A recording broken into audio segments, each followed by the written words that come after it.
Ladies and gentlemen, if y'all bear with us just a minute, we're taking care of some little technical issues. I will let you know that it is a rule about the back wall. We'll have to make sure that once we start the committee here in just a few minutes that we'll have to vacate that back wall. So we want to encourage you to look for a seat, but we want to make sure that if you're here and want to be recognized, we do get you recognized. So we'll be beginning in just a couple seconds.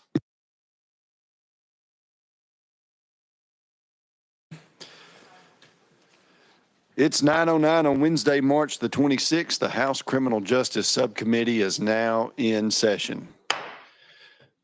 Members, let's take the roll.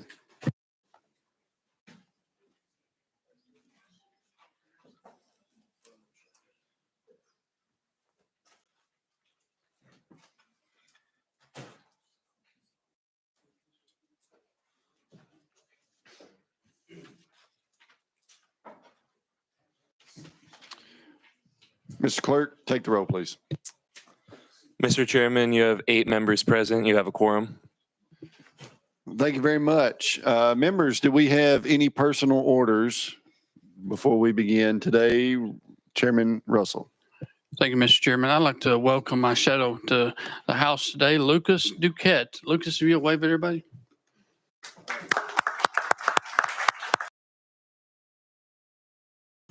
Representative Scarborough. Good morning, members, and good morning, everyone in the audience.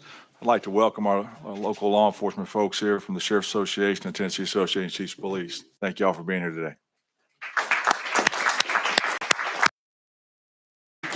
Chair Lady Littleton. Thank you, Mr. Chairman. I'd like to welcome, I have 2 shadows today. One is Lydia Harshberger. She's in the 8th grade from Andersonville, and this is her first time to the Capitol. So let's make her welcome. And then there's Caitlin Morgan, who's in the 12th grade. She is from Stewart County, and she's been here once before, but this is her second trip to the Capitol. So let's make her welcome.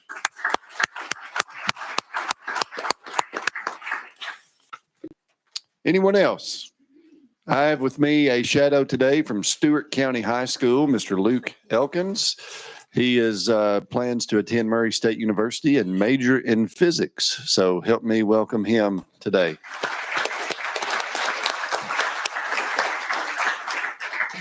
We'll go to our Sergeant of Arms, Mr. Tyler Muniz, for another edition of our weekly Words of Wisdom. Good morning, everyone. I have a special announcement. First off, congrats to the interns on their victory versus the members in the basketball game. Shout out to Ben, the intern. With that said, today's words of wisdom come from the 6-time champion and 5-time MVP, Michael Jordan. Talent wins games, but teamwork and intelligence wins championships. Y'all have a great day.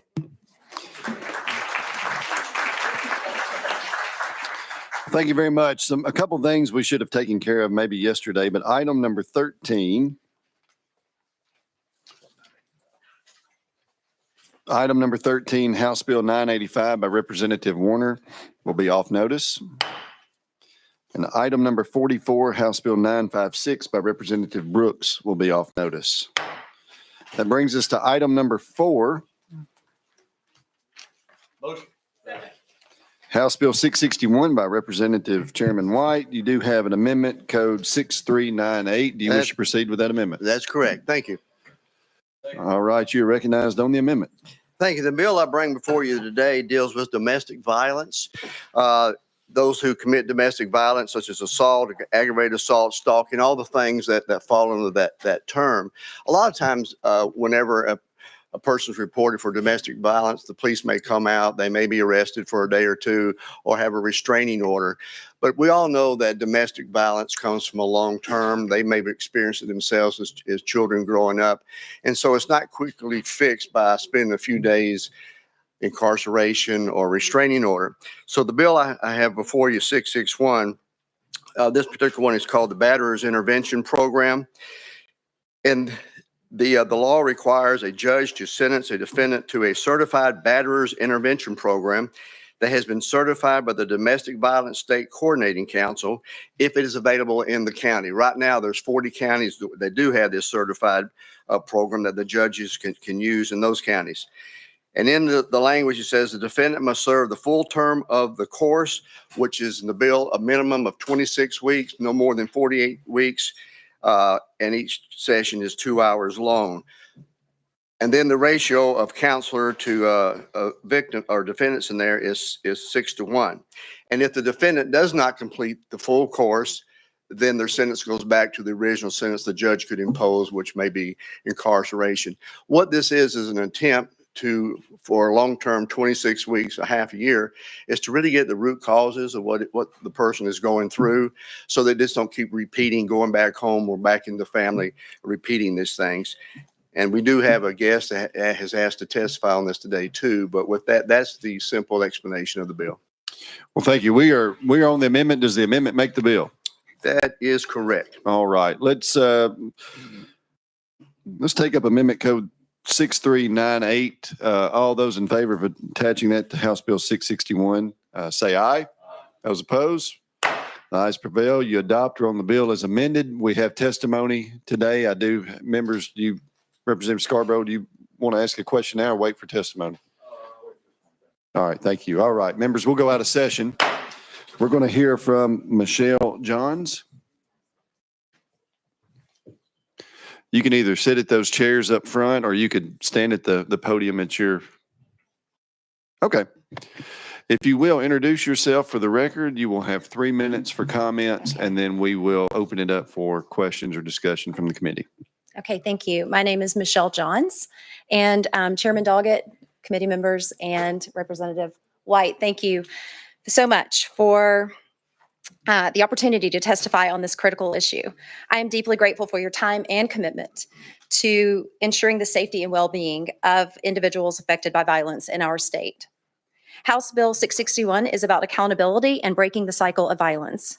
Too often, offenders pass through the legal system without their abusive behavior addressed, leaving survivors, family members, children, and the community at continued risk.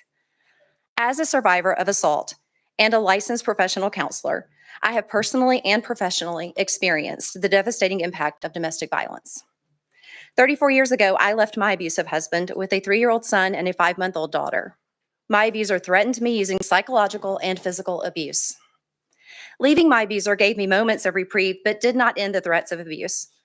Because we shared 2 children, I was forced to remain in contact with my abuser and his family as he exercised visitation rights. The court recognized him as dangerous and ruled that his visitation be limited to just 6 hours a month with my supervision. The same system that acknowledged his threat placed the responsibility of my children's safety with our family abuser squarely on my shoulders. I was expected to protect them from the very person who had terrorized us. In 2025, courts across the country continue to issue these kinds of rulings, forcing survivors to facilitate contact between their children and their abusers under the guise of co-parenting. The threats didn't just stop for me because I left. I was constantly on the lookout for him and rarely went anywhere alone. The substantive healing and recovery took nearly 20 years. The burden of that healing fell entirely on me and my children. My story of survival represents the story of thousands of others. As a professional, I have assessed offenders of assault violence. My assessments revealed a majority of the evaluated offenders grew up in homes where violence was normalized. Additionally, they had histories of violence against others outside of their families. When children witness violence in their homes, it doesn't just create fear, it fundamentally shapes their developing brains. Research shows and has long confirmed that exposure to violence disrupts neurological development, fuels emotional dysregulation, and increases the likelihood of repeating cycles of harm. Without intervention, these patterns persist across generations.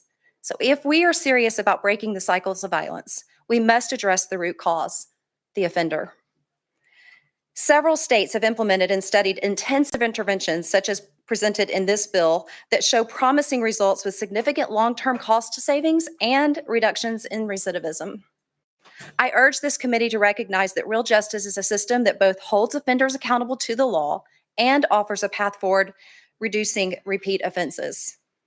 This bill prioritizes safety and accountability. Ms. Johns, I'm sorry, our time is up. We stick to a pretty strict 3 minutes, but yes, thank you. Members, we have any questions for our guest? Seeing none. Thank you so much. Thank you for being with us. We're going to go back into session. Chairman White, we have a question here by Representative Scarborough. Not so much a question as a comment. I appreciate the sponsor and the advocates that came today to bring the bill. We all know it in this offense, it's a high rate of recidivism. Anything we can do to combat that and reduce that recidivism rate, if not eliminate it, would be appreciated. Thank you for bringing the bill, sir. Thank you. Any other questions for our sponsor? Anything you need to add? I appreciate the committee and honored to carry this legislation. All right. Any objection to the question? Seeing none, we're now voting to send House Bill 661 as amended to full judiciary.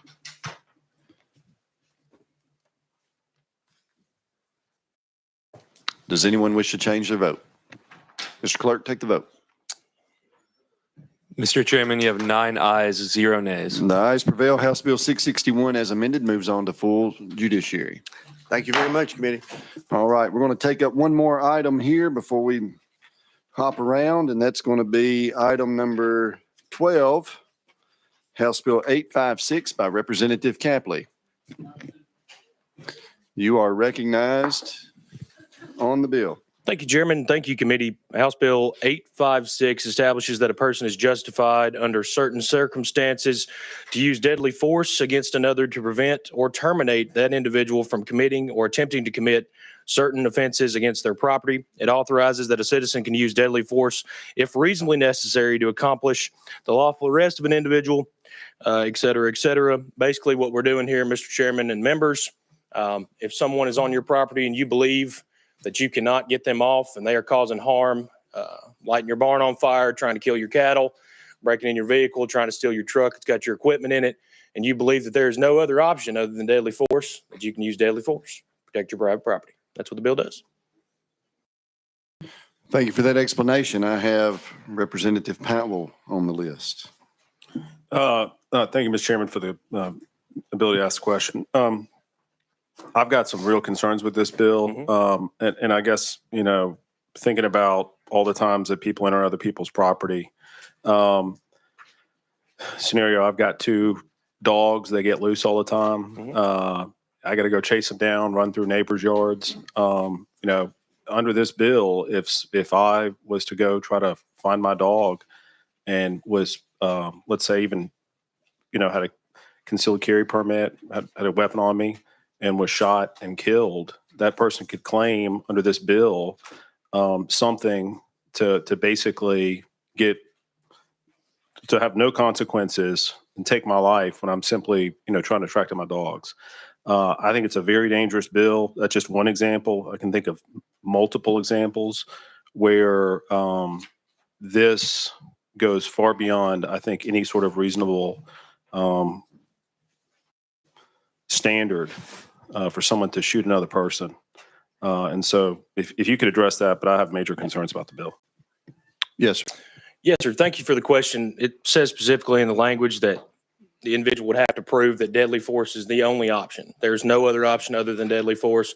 It would be extremely difficult, in my opinion, to prove that someone trying to recoup their dog could not be convinced to come off the property in any other fashion. I mean, that would be really hard to kind of prove that deadly force was the only option in getting someone off your property while you're trying to get their dog.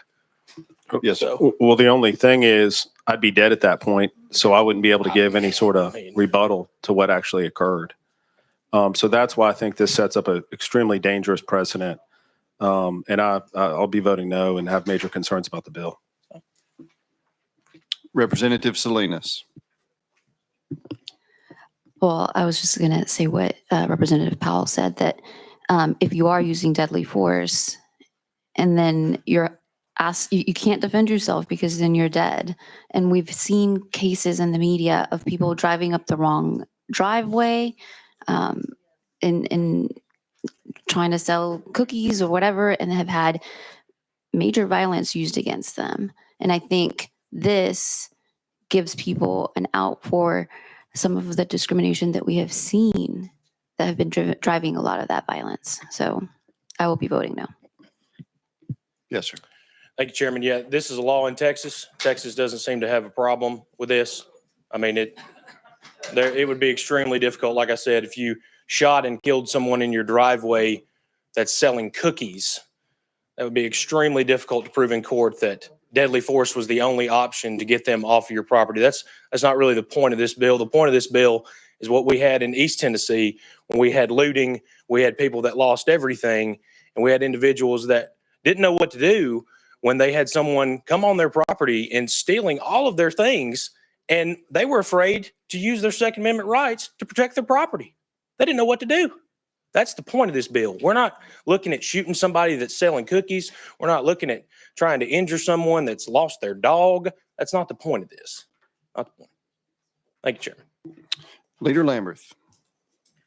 Thank you, Mr. Chairman, and thank you for bringing the bill. I understand that my friends from the big city don't understand sometimes how it works out in the rural areas, but when you contact the police, it takes a long time for somebody to respond. When you're dealing with some of these circumstances, sometimes you're just out there on your own. And in a suburban or rural area, either one, it's important to be able to protect yourself and your property. Now, people should be very careful about this. And to the examples that were given, should never, ever, ever take it lightly, the responsibility that comes with all of our rights, and to use common sense and restraint. And if you don't, you very well may find yourself in the court system being tried for injuring or murdering someone else. And the facts may or may not go your way, but somebody else's life will have been lost. So while I think this is a good bill and I'll certainly be supporting it, I do caution folks that just because you have a right to defend yourself, you also have a responsibility to use that right, taking into account the circumstances and to value life in every circumstance. And so, again, I think you're going to see just a pretty stark urban rural perspective on this, and that's fine. And when you live in a big city, I mean, look, yeah, I mean, the police respond quick. I mean, they're all over the place. That's a good thing. You also have a significant amount of additional crime in larger cities and everything else. And in the rural areas, again, sometimes I have tons of farmers and friends and family that are in rural areas that just deal with some bizarre circumstances. And I could go on about all kinds of different stories, but there's no need in that. It does seem like you've drawn this pretty tightly just for certain circumstances where there is a problem. So just want to say thanks for the bill. Certainly be in favor of it. Thank you for your comments, Leader. You're exactly right. I mean, where I live, it's 35 minutes if you call 911. I mean, that's a long time. So, Representative Powell. I was going to invite the leader to come out and tour some of the farms in my district anytime he'd want. But the other thing is you got to remember in cities, you also have closer homes, the properties are closer together. And so oftentimes that necessitates the need, and if something happens, to go onto somebody's property. And so that's why I have a major issue with this bill. Just again, major concerns with the bill, but I'll be a no. Thank you. Representative Ashley.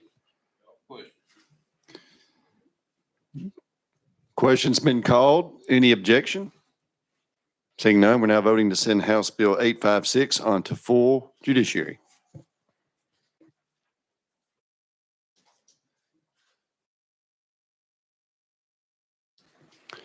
Does anyone wish to change their vote? Mr. Clerk, take the vote. Mr. Chairman, you have 7 ayes, 2 nays. The ayes prevail. House Bill 856 moves on to full judiciary. thank you, Chairman. Thank you, committee.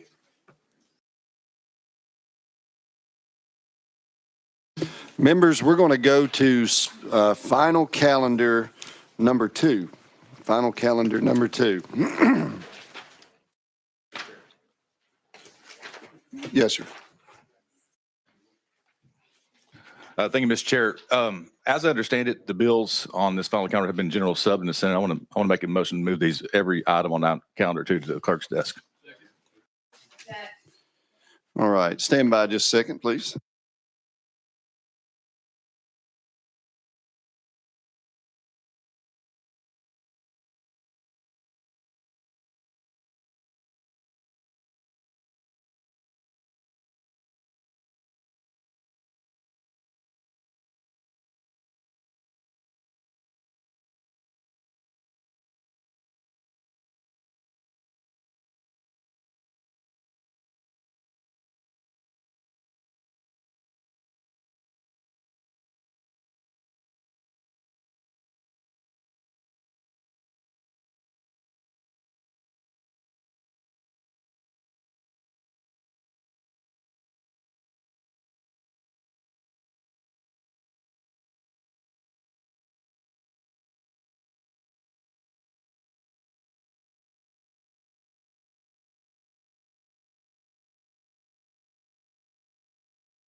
There was a motion made to roll the entire calendar or to take those bills off notice. Is that, or what was the motion? Will you, Motion to roll those bills, send them back to clerk's desk. the motion was made to roll the bills back to the clerk's desk. There was a second. And that would still preserve those bills, their ability to move forward next year. They could do so. Okay. So those bills will still be there to move forward next year if they had movement in the Senate. But as of now, there's no movement in the Senate. And this committee has close to 50 bills to take up, and we need to get moving to preserve our time. All right, there was a motion to return to the clerk's desk. There was a second. There was objection. I'll go to Representative Powell.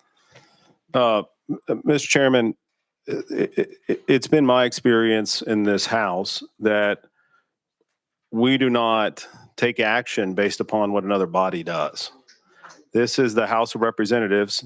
The Senate can conduct business as they see fit, but we have colleagues here that are present to testify on their bills. Some of them have been dealing with, personal matters and attending to that, and they've come up here to hear their bills. I would simply ask that we give the same respect to our members and we not kowtow to the Senate. And I think that, we're still here. I'm here to conduct business. I got nowhere to be. I'm ready to hear all 50 bills plus this final calendar. These bills are very important to a lot of Tennesseans. And I think we should take these up today and continue to take them up until we finish our calendar. So it was my understanding that we don't take action based upon the action of another body.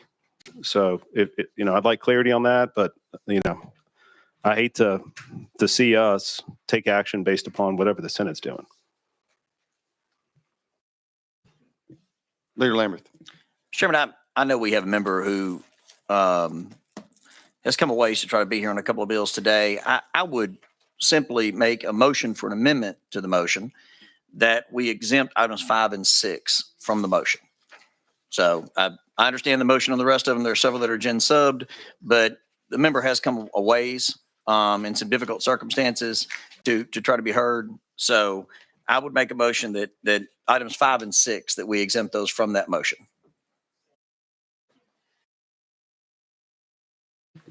There is a motion to exempt items 5 and 6. Representative Salinas. We are disenfranchising people by not taking up these bills. We are not, the people that voted for these representatives to come and fight for the issues, and you're choosing not to hear the bills and the things that they have properly gone through the motions of putting them on notice. Some of these bills have been on notice for over a month. Yesterday, when we were meeting here, we took up an untimely filed amendment that myself and many of the members sitting on this committee didn't even have access to see.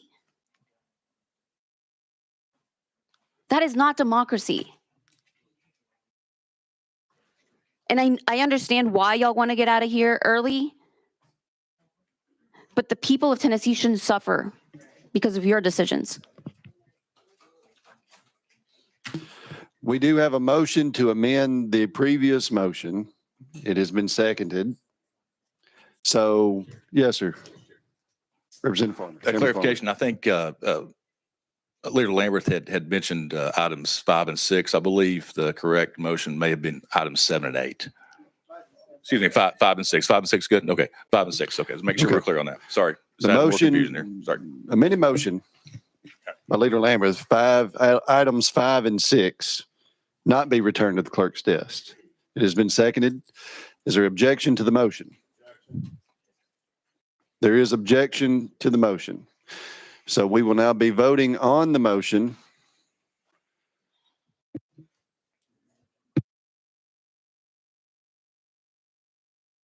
We'll be voting on the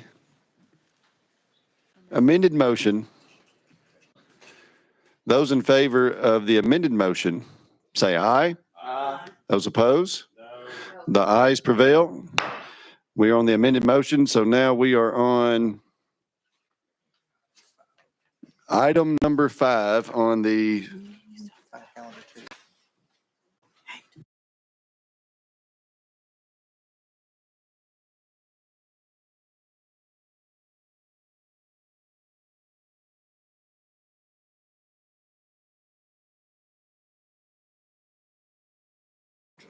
All right, so we voted on the amendment to the motion. Now we have to vote on the motion to hear items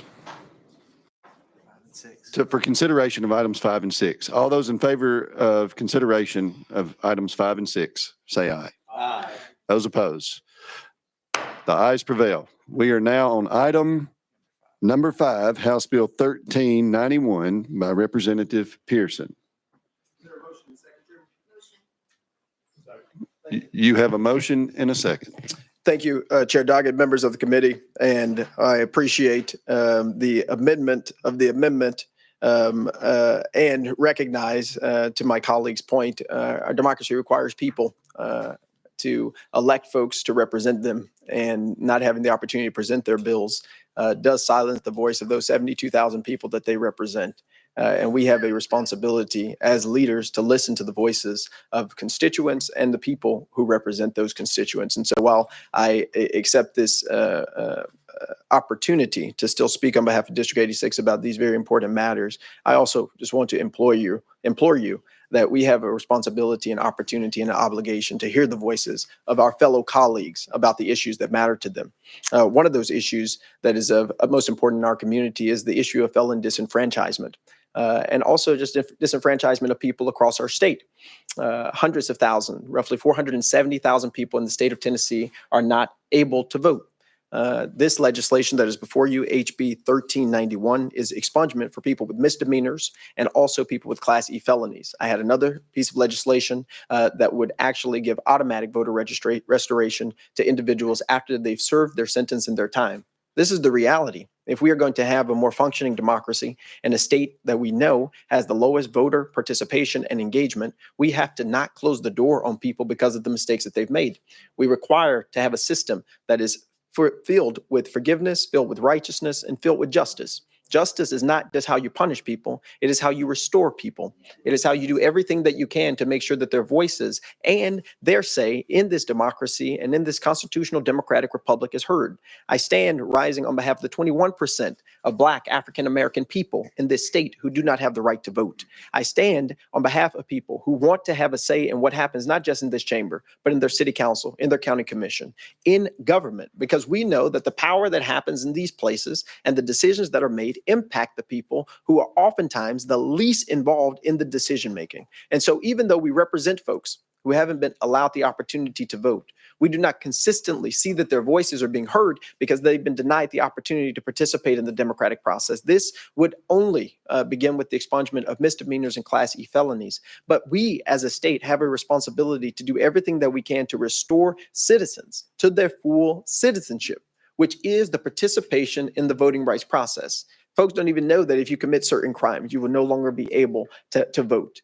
We have a responsibility to make sure that we uphold the principles, the values of this democracy, the principles and values of this constitutional democratic republic by expanding the access to opportunity for people who have served their time, for people who have done wrong, but have now re-entered into society to be considered as full citizens in this society. That is the work. That is the responsibility of justice and democracy and fairness that each and every one of us can participate in today with the passage of this legislation, not as an end, but as a start. And so with that, I renew my motion, Mr. Chairman. Well, thank you for that explanation. Leader Lamberth. Representative Pearson, we've missed you the last few months, so welcome back.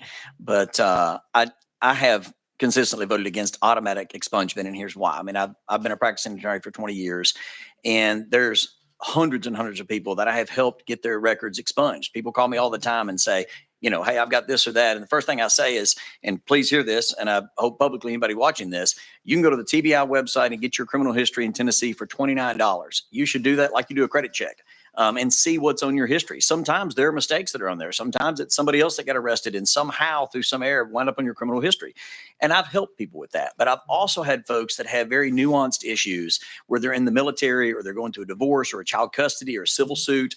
And automatic expungement takes the power out of their hands to determine when their case is expunged. The other issue that it brings up, and this has again happened just in my practice, and Chairman Farmer may have experienced this as well, is that they then don't have the documentation. So if it's automatically done in court, if they request it, then they're able to get a current address to the clerk where they can send the expungement, because expungement is very much like the New Testament belief that you and I both believe in of forgiveness. Those sins are wiped away as if they never happened.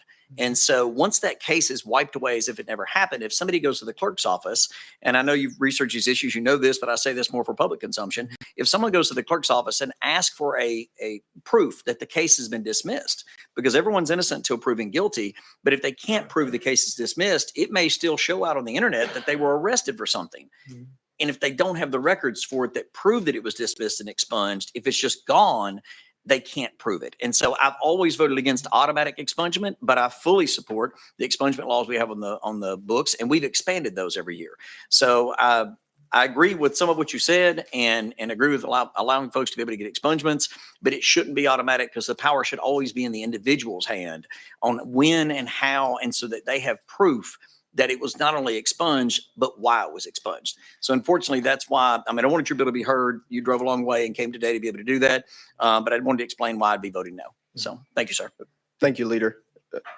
Look, right now, it requires a $100 fee, not a $29 fee, for folks to go through or start the process of expungement, which is roughly about $5 million that's going to different localities, right? We know that this might cost up to about $3 million in order for us to be able to ensure the accurate expungement of people's records. While I can understand where you are saying that people need to have their own timeline for when things get expunged, the reality is it's a barrier to entry into society for a lot of folks.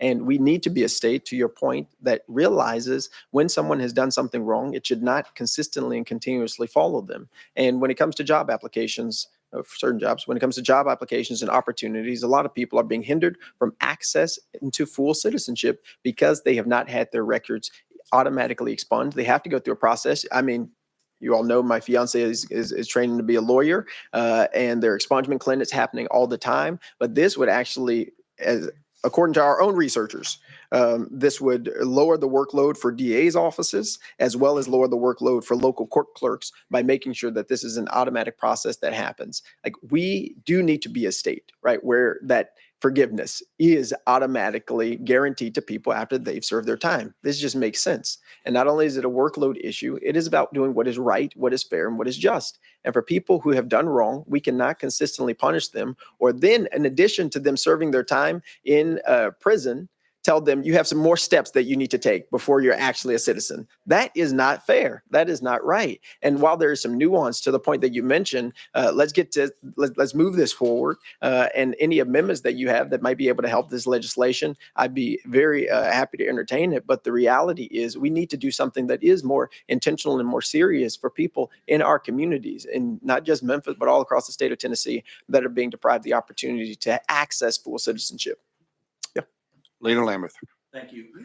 And again, I know we're talking about two different bills here, but just on this one, I mean, it's not just someone be able to re-enter society and vote or do anything else. It's a total expungement. I mean, it is gone. It goes in the shredder. And so that is a pretty extreme step that we allow. And for what it's worth, I don't know if you've worked with your local clerk, but I've worked with ours and a lot of other representatives have as well. We gave the clerks the ability to be able to waive the $100 fee, and that's only on the judicial diversions or post-conviction diversions that the $100 fee is even applicable. If it's a dismissal, it's totally free. And there's a form that is a one-page form that is very simple. I mean, you don't have to be a lawyer to fill this one out, and the clerks always help people. I've never been in a clerk's office where the clerk wasn't really, really helpful to anybody that walks in and says, hey, I'd like to get something expunged off my record. Now, I will tell you, and maybe this is something we work together on, I've said for years, I wish that we had a unified court system, especially on this issue, where somebody could go on the website at the AOC, click a button and says, hey, I want to get everything expunged on my record that I could get. And then it kind of generates its own form on what is out there. Right now, you do have to go to the different clerk's offices, but they can waive the fee. Dismissal is free. And then there's a form that the clerk generates. And we added in a few years ago that every judge has to tell someone if they're eligible. So if they dismiss a case, they have to look at that defendant and say, you are eligible for an expungement. It's free. Do you want to go ahead and get that done? And again, that's always been the important part for me, is it puts the power in the hand of that individual. We don't, as a big government, try to pretend like they're children and don't know what's best for them. We treat them as the adults that they are and as the genuine individuals that they are, to be able to make their own decision. So that's just, for what it's worth, something to think about. Automatic takes that power to their hands. And I've just always had an issue with that. So again, we can agree to disagree on the automatic part of it. The rest of it, we probably agree on, but I did want to just mention that. Right. And Chairman, I just had one of my constituents, Mr. Robert, he's called our Shelby County District Attorney's Office as it relates specifically to expungement because we have a prosecutor who's focused on expungement. So I'm familiar with the process. And here is the challenge that he articulated to me that I'm articulating to you. Why are we giving folks who've already served their time more barriers to being able to have their records expunged? You are talking as though folks have endless amounts of time, energy, and resources to go to these different clerks' offices while simultaneously, right, they're working, they're trying to raise a family, they're trying to re-enter and be reintegrated into society. And while it might seem like, oh, you just got to go get this paper filled out, oh, you just got to go print this out, oh, you just got to go do that, why would we not make it easier for people to have their records expunged instead of having such a long process that requires more of them than what they have already paid because the judge told them what they had to society? Chairman Farmer. Leader Lambert's covered, he on that last section there, he covered the topics I want to address, so I'll pass. Thank you. All right. Thank you. Representative Atchley. Question has been called. Any objection? Excuse me? Objection. There is objection. So we are voting on previous question. All those in favor of previous question, say aye. Aye. Those opposed? The ayes prevail. We are now voting to send House Bill 1391 to full judiciary.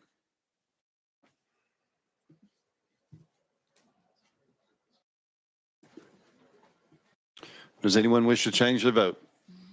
Mr. Clerk, take the vote. Mr. Chairman, you have 2 ayes, 7 nays. The noes prevail. House Bill 1391 fails. I believe the next item is item number 6, House Bill 1392 by Representative Pearson.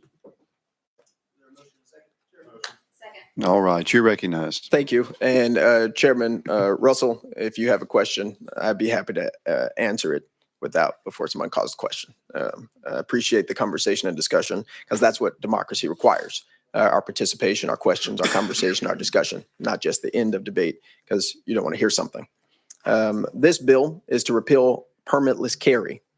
In our state, we have had this since 2021. And since this bill has been passed, against the will of our chiefs of police, against the will of our sheriffs, we have seen a sad increase in the number of homicides and suicides as well.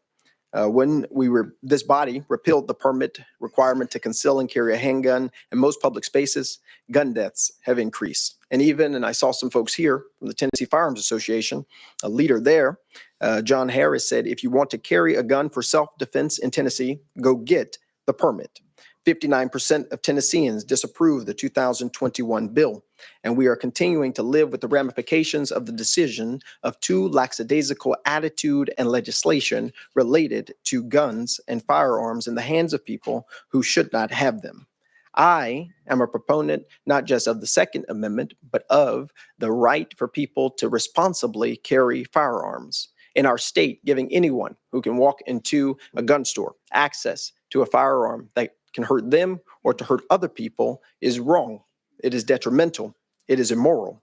And it is consistently leading to more problems for our communities. If indeed child health is a critical indicator of a society's well-being, as one of our own state agencies have said, the burdens of homicide among Tennessee children is higher among Blacks, males, and children aged 15 to 17, with firearms being the leading means of lethality. We have a responsibility to do all that we possibly can to protect our communities, to protect our kids, to ensure that they are safe. Since 2013, Guns in Trunks was passed. In 2014, 15, 16, 17, 18, we have continued to pass legislation that has made it easier for people to have access to firearms. Now, in this moment and in this time, tomorrow, where we are remembering the Covenant mass shooting that occurred, the largest mass shooting of a school, as we continue to remember Antioch and the lives of people right in District 86, including a pastor whose funeral I have to go to this Friday, who's died from gun violence, we have a responsibility to not let politics stop us from good public policy, realizing that the lives of our people is what is paramount, not the wishes of the NRA or the TFA or other people. We, as legislators, have an opportunity to right a wrong. And while some folks have supported not having a permit, we know that better education is and will lead to better outcomes. And if you're an economics person, financially, with the revenues from the permits, over $11 million will be coming back to our state. We have a moral obligation to do what is right. And this law has not, at any moment or any time, helped to improve the safety of any person living in the state of Tennessee. And so I implore you, care for our kids, care for our communities, care for our families who are suffering because of bad laws and bad legislation that put the voices and the ideas of a few over the lives of millions of Tennesseans. We need to do something about the gun violence epidemic. We have the power to do something about the gun violence epidemic, and we don't just have to offer some empty thoughts and prayers. We can do something, and now is the time to do it. And I will continue to advocate for that because I believe in it. Personally, from our family's own experience to the experiences of too many people in our district and in our community who are suffering from the lack of good laws and good regulation. I know a lot of people who own firearms and want for responsible gun ownership to happen with responsible education as well. You don't have to throw out responsible gun ownership in behalf of the Second Amendment. Thank you. With that, I renew my motion, Mr. Chairman. Thank you. Chairman Farmer. Thank you, Mr. Chair. And with regards to your remarks, you talk about, well, we need to be heard, democracy, and all this. I know every member in this committee has been here this year working during committee, during session, voting on bills. Yes, sir. And I know you may have some things going on, but you have not. So I don't think it's fair for you to come in front of this committee and lecture us on hard work and convictions and hard work for our committee. So when I understand where you're at and what you're doing and why, but at the end of the day, we've been here working. We've been on the House floor voting on bills. We've taken the tough questions. We've taken the tough votes. Yeah. And we're doing so. So I don't think it's fair for you to come here and lecture this committee on hard work when we've been up here doing the hard work. Thank you, Mr. Chair. Thank you, Chair Doggett, and thank you, Chair Farmer, for your comments. They incense me. They make me very, very angry. Very angry. Not just because of the lack of regard, but the disrespect and the same denigrating tone that you used on the State House floor when the vote to expel me happened. It's disrespectful. It's unbecoming, and it's beneath the standard of a person who's supposed to represent in the Tennessee House of Representatives. It is a pathetic excuse for you to not answer the question of why we are doing nothing about the gun violence epidemic than to personally attack me. But let me explain to you what I have been doing, Representative, since you asked. My brother, Temperance Darnell Pearson, one of the loves of my life, passed away from gun suicide on December 1st of 2024. And since that happened, it shattered my family like gun violence has shattered so many families. Shattered my nephew's lives, my mother, my father, my other brothers who are remaining. I buried my brother. I planned for his entire funeral. My fiance made his obituary. I made sure that he was taken care of, even in death. That's what I've been doing. But also, not just that, I went to all of my nephew's schools. I met with their principals and their teachers to ensure that they are okay. I gave them and made sure that they had grief counseling and that they're seeing a psychiatrist. That's what I've been doing. And while you're talking about hard work, you need to realize that our job is not just in this state house with these marble floors. Our jobs are on the streets and in the communities that we serve. And so while you've been here passing bills that have been hurting transgender children, while you've been here passing bills that have been hurting the poor, hurting the marginalized, hurting the disenfranchised, while you've been here passing bills that have not ended poverty, while you've been here passing bills that have not helped people who need Medicaid expansion, while you've been here doing the hard work of making sure that our state is not the state that it can be, because you have decided Representative Pearson. reality of our situation is only to be. Representative Pearson. While you've been here doing that, I've been in my community, Representative Pearson. meeting with young people, going to school, registering Representative Pearson. voters. That's what I've been doing. Hard work doesn't just happen with this legislation. It happens. Representative Pearson. And if you will, Chairman, just one more minute, because Chairman Farmer seems to think that he somehow Representative Pearson. seems to understand my life better than I do. You need to understand that hard work isn't just sitting there and shutting up and passing a bill. It's doing the hard work of justice and love and mercy. It's Okay. doing the work of making the voices of the poor and the marginalized, and it's taking your All right. and your pain and your hard and it's standing in front of people who you know may not like you. Standing in front of people who you know will disrespect you. People who you know will talk down to you. It's saying in the honor of people like my brother, in the honor of people who have died from gun violence, in the honor of people who have died from suicide, we need to pass better laws. Representative Pearson. And fight for a state where everybody is able to live more freely from the pain of gun violence that me and my family are experiencing. That's what you need to think about, Chairman Paul. Come on. And if you can't think that, learn to shut up. All right. All right, ladies and gentlemen, Learn to shut up. ladies and gentlemen.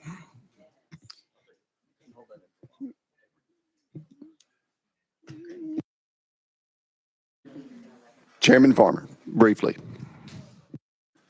Thank you, Mr. Chair. Representative Pearson, it seems that it's very common in your party when you disagree with a comment, and I was not disrespectful to you, that you resort to yelling. Basically, everything you just told me, you just did. I have a family. I've made sacrifices every year. So you Representative can't, Pearson, ladies and gentlemen, we are going, ladies and gentlemen, Mr. Representatives, we are, I know this is a very difficult time for you to be back up here. I'm sorry for all the things that you've experienced. You've been a great uncle. You've done the things that you were supposed to do to help your family. I understand that. If I was in the same situation you were in, I would be doing the same thing. I understand that. Okay. I know tensions are high up here today. Disrespect is high here. But ladies and gentlemen, we're going to do our best to be as civil as we can up here. Okay. And I appreciate that very much. So with that being said, I'm going to go to Leader Lamberth. He was next on my list. Move previous question on the bill.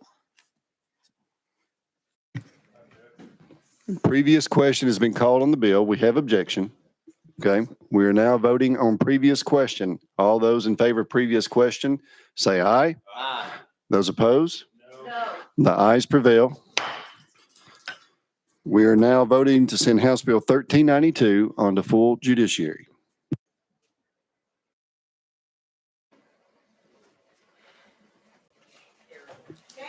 Does anyone wish to change their vote?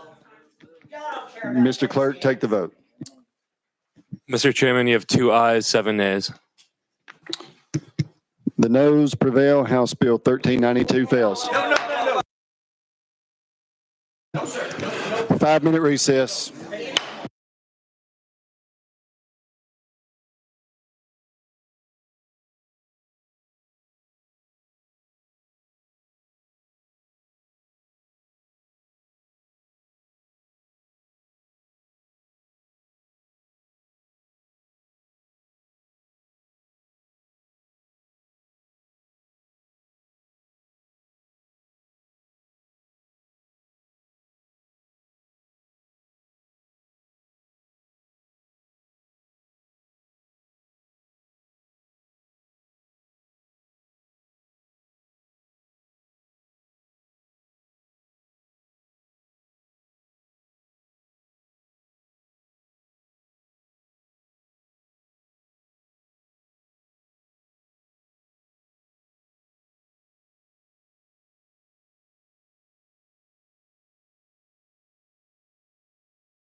All right, members, we are going to be back.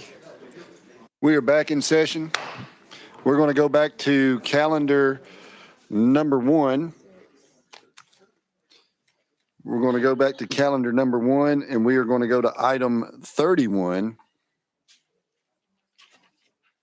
No, sir, I'm sorry. Item 32, House Bill 601 by Representative Freeman.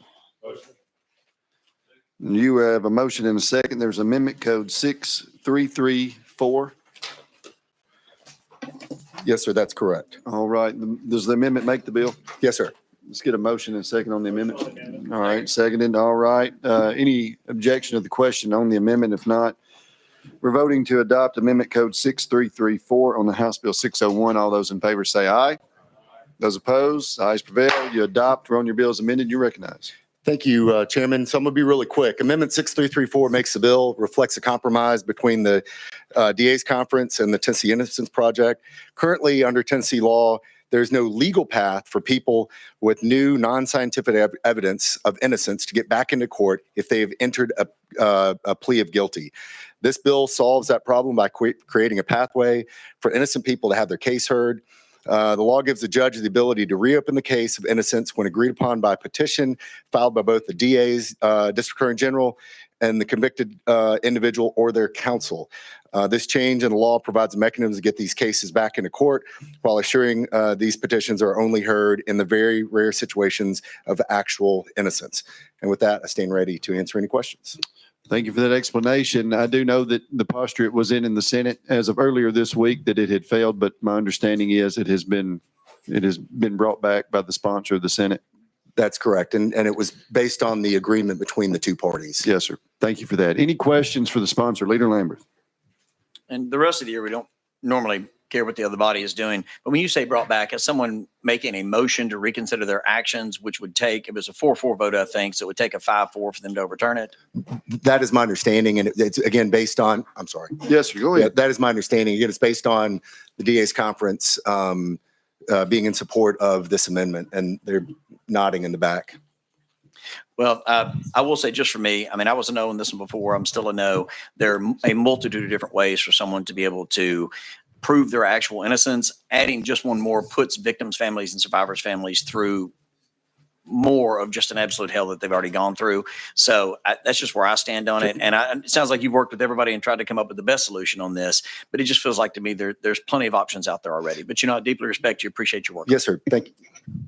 And yes, sir. Thank you very much. And while that is true, there is actually no path right now if someone pleads guilty and there's new non-scientific evidence for their case to be reopened. And like you, I don't want to relitigate things where people are actually guilty. But if someone is in fact innocent, they should have a path to have their case heard again. And I know we both agree we don't want innocent people to be in jail, nor do I want not innocent people to be out of jail. And so I think this is a good compromise between the two parties. I appreciate your opinion.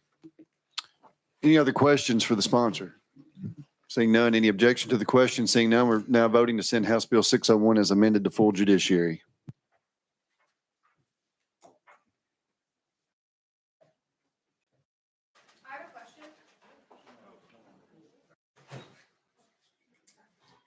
Does any member wish to change? Excuse me. Any member wish to change their vote? Mr. Clerk, take the vote. Mr. Chairman, you have 6 ayes, 3 nays. The ayes prevail. House Bill 601 is amended, moves to full judiciary. Item number 33, House Bill 679 by Representative Freeman. You are recognized. Thank you, There's Chairman. Amendment Code 5119. Yes, sir. And that makes the bill. All right, the amendment makes the bill. Have a motion and a second. All right, any objection to the question on the amendment? Seeing none, we're voting to attach Amendment Code 5119 onto House Bill 679. Those in favor say aye. Those opposed? The ayes prevail. You adopt. You're on your bill as amended. Thank you, Chairman and committee. So every 9 minutes, someone is a victim of sexual abuse. 1 in 9 girls in Tennessee and 1 in 20 boys under the age of 18 experience sexual assault or abuse at some point in their life. Females aged 16 to 19 are 4 times more likely than the general population be victims of rape. 93% of the perpetrators are known by the victim. What this bill aims to do is to make it clear in our statute that if a minor attends or tries to get a rape kit at a hospital or wherever they do it, that they do not have to have parental consent to do so. Let me tell you why that's important. In most cases, I said a second ago, 93% are known to the victim. These are people of power. They could be family members.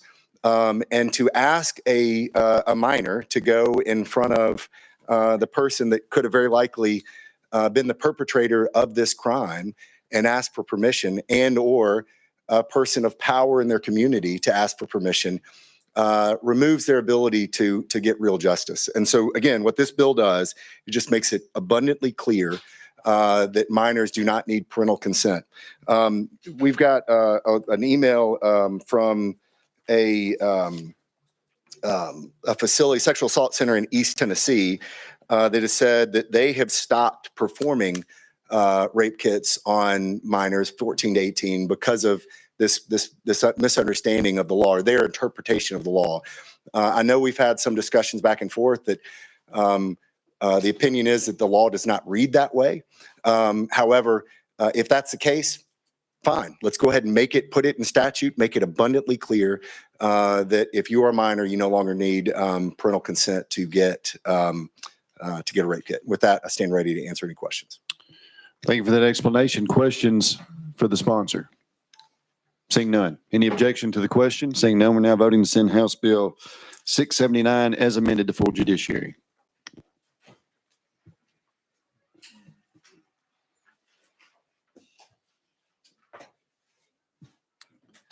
Does anybody wish to change their vote? Mr. Clerk, take the vote. Mr. Chairman, you have 8 ayes, 0 nays. The ayes prevail. House Bill 679 as amended moves on to full judiciary.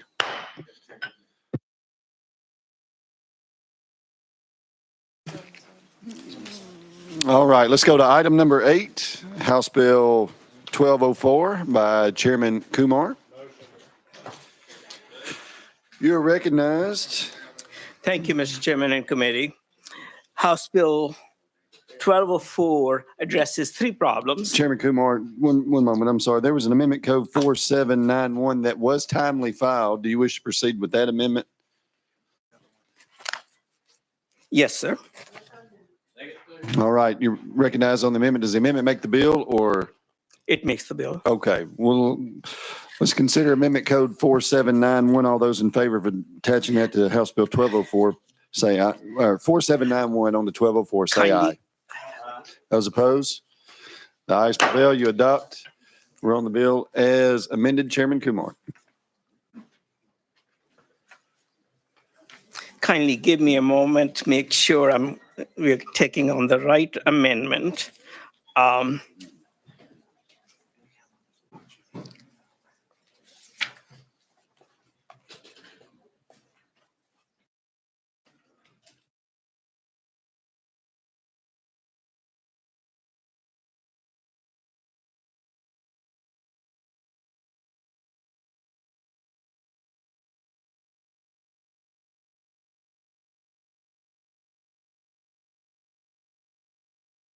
All right, you're recognized.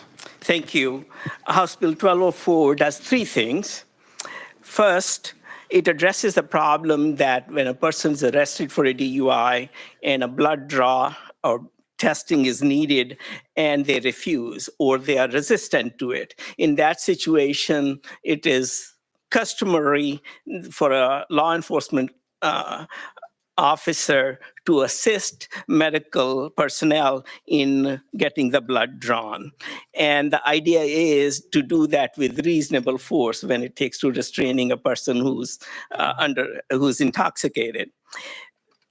Reasonable force can be very subjective.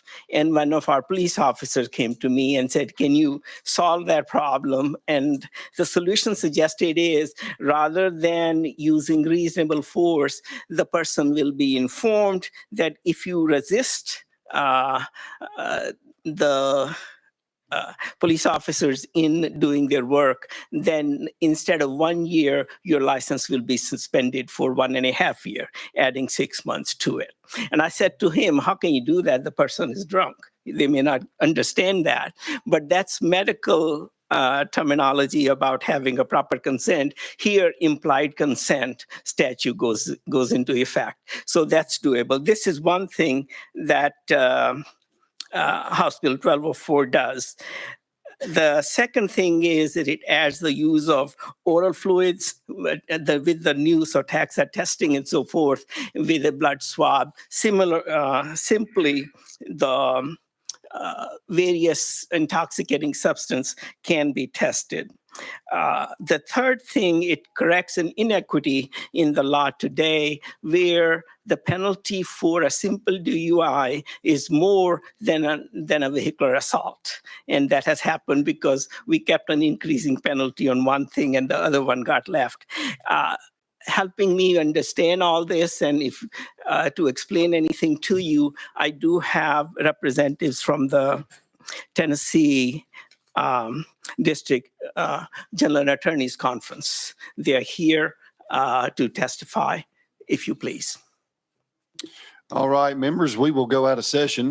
We have on our list Jack Arnold and Mike Donovan here to testify. Gentlemen, if you would introduce yourself for the record, you will have 3 minutes for comments, and then we will open it up for questions.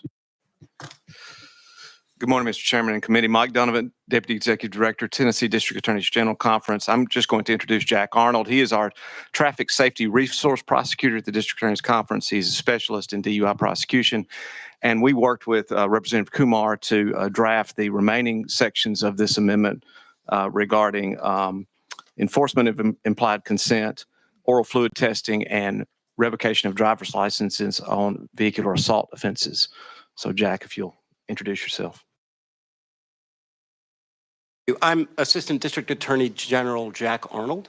I am the Traffic Safety Resource Prosecutor, one of the two here for the state of Tennessee. Prior to that, I spent 10 years in the 23rd Judicial District prosecuting primarily DUIs, vehicular assaults, vehicular homicides. Go ahead. Oh. Explain this. So let me explain what we've got here. In Section 2 of the bill, note the language there is permissive. Officers would be allowed to assist practitioners in a draw. This is obviously in situations where an officer has obtained a search warrant or there is some legal reason why the officer is allowed to have that draw, even though the person's refusing. Section 3 expands the license suspension for somebody who refuses a legal blood draw in a DUI case to 1 year and 6 months. The idea is that expanding that gives the person more of an incentive for actually cooperating with that. I'd like to draw your attentions to sections 4 and 5. Section 4, there's a case on the books right now. It's not a published case. It's State versus Christak. It was decided at a time when there were mandatory blood draws in Tennessee before McNeely versus Missouri and all that got worked out. It's arguably no longer good case law, but as a result of that case, a lot of judges are not allowing officers to have an implied consent violation in situations where the officer has gone to the additional level to get a search warrant and actually obtain the blood draw. This would correct that. Christak was decided based on what they thought was legislative intent. This would make it clear that's not the legislative intent. Finally, the remaining sections 5 and 6 are designed to allow oral fluid testing. Right now, an enormous number of DUIs here in the state of Tennessee are not alcohol related, and officers do not have a quick and ready way to determine intoxication by drugs other than alcohol. TBI has been given a grant to distribute 25 Subcommittee oral fluid test kits to law enforcement officers who've been trained at ARIDE. So it's not a fiscal note issue. Those are already on tap and ready to be done. This would create a legal basis for conducting those tests. The Supreme Court of the United States already decided that that would be a lawful search incident to arrest in Birchfield versus North Dakota, which decided the same thing about breath tests. But again, here in Tennessee, a lot of DUIs are not alcohol based, and this would assist law enforcement officers in enforcing those. Those are the two, the the one section, the penultimate section. And then finally, as the representative was kind enough to point out, the very last one makes the license suspension for a DUI in which you cause serious bodily injury as long as the suspension for a DUI in which you do not. Paradoxically, right now, as the law is on the books, provided you cause serious bodily injury for repeat DUIs, your mandatory minimum license suspension is shorter. This would correct that. 3 minutes on the dot. Any questions for our guest, Leader Lambert? Thank you. In general, thank you for what you do. I used to do that job, so it's a very difficult one, but I appreciate you doing it. Why a year and a half? I'm just curious. We've been at a year for a long time. It seems to be a decent deterrent. A year and 6 months. I don't know. Why a year and 6 months? I'm just kind of curious. She has to. Mr. Leader, that was actually not part of our amendatory language that we submitted to Representative Kumar. That was part of the original bill that he did, and so we don't disagree with it, but that's really up to the sponsor. Okay. And then, Mr. Chairman, the other question really is on the oral fluid test. Is that just to determine probable cause? I mean, because the blood test is still going to be the gold standard, I would hope anyways. I would hope we would not be going forward on just an oral fluid test. What's the goal there? Well, respectfully, Representative, I think the goal is for law enforcement officers to know more at the scene. So, for example, in a drug-impaired DUI case, one of the key factors you normally have in an alcohol case, namely the odor of alcohol, is missing, right? And so while our officers are well trained in using the screening tests available to them called the standardized field sobriety tests, they do not have the additional information about whether or not someone is or is not positive for a drug right there at the roadside. And this would fix that. Yeah, so again, more for probable cause. There yes. you go. Thank you. That's what I was looking for. Yeah. Thank you. Thank you. Representative Salinas. So what was the for Section 8? What was the difference? And you said that there was a difference, but what was the difference in the years? Oh, Just thank a simple you. question. At present, Yes. if I have a third vehicular assault case as determined under the law, my license suspension is 5 years. But if I have a third DUI conviction, 3 years. If I have a third DUI conviction, my suspension would be 5 years under the current law.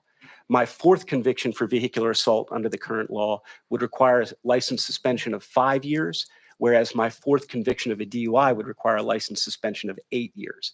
This would make the vehicular assault license suspension the same as third and fourth conviction DUI suspensions. So that's 5 years? Is that? It's 6 on a third and 8 on a fourth. Okay. I'm just trying to figure out. Chair Lady Littleton. Thank you, Mr. Chairman. I just wanted to welcome my friend Jack Arnold to the Cordell Hull and to be in our committee today. He's in my district, so welcome. You did a good job too, so thank you. Thank you. Always a pleasure to see you. Yeah, yeah. That's probably out of order, but. Out of order. Chairman Russell for our guest. Thank you, Mr. Chairman, and thank you all for being here. What's the current procedure for forced blood draws that the officers has to do now with a search warrant?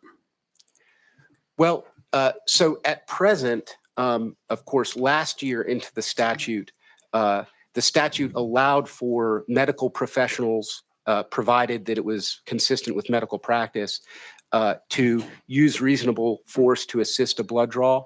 But currently, there is nothing in the statute specifically that says law enforcement officers may assist them. And that is, I believe, what Representative Kumar is doing with Section 2 of this bill. Note that it's permissive. It does not say law enforcement officers have to. It's just saying that they may assist a qualified practitioner. And is there a law enforcement community good with this language?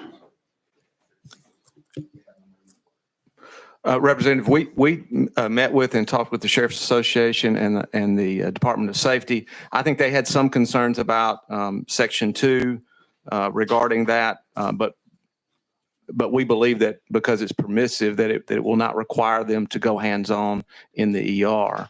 I think they had a change regarding the effective date as well, because Department of Safety needs some more time regarding some of the forms that are necessary on the implied consent part of it. But again, the part of the amendment that we worked on with Representative Kumar was section 4, 5, and 6, not the first two. And has there been an issue with the officers doing a forced blood draw in Tennessee that you know of? Representative, I'm not aware of any of that going on. And when you say forced blood draw, it means after the officer has secured a search warrant for that and then presented that search warrant to a medical professional, typically for that blood draw. So I'm not aware of any. That's all I got. Thank you. Any other questions for our guests? All right, I got a question for you, maybe two. Forced blood draws, does the, and it's permissive. So should the officer decide that they would help in the collection of this sample, what do they have to go through and file a use of force report with their department because they may have to go hands-on with this individual? Mr. Chairman, it's our understanding that current state law already provides for civil and criminal immunity for those types of use of force in those circumstances regarding the blood draw, both for the law enforcement officer and for the medical professional. I suppose it would be up to each individual department about their general orders or their SOP regarding use of force policy about reporting or even being willing to or able to use that force. So that would be department by department. And if the officer wasn't comfortable going hands-on with an individual at that time, what happens after that? We believe that would be up to officer discretion, just like any other matter. Perfect. Thank you. Any other questions for our guest? Yes, sir. Thank you, Mr. Chairman. And if this goes into effect, can a department or agency require an officer to assist in blood draws? Well, that's not what this amendment says. It says may. And so that might be a better question for legal. I'm not real sure. Since we're out of session, could we ask legal and see if the departments can mandate the officers to do those blood draws? We are out of session, so we will hear from our legal services.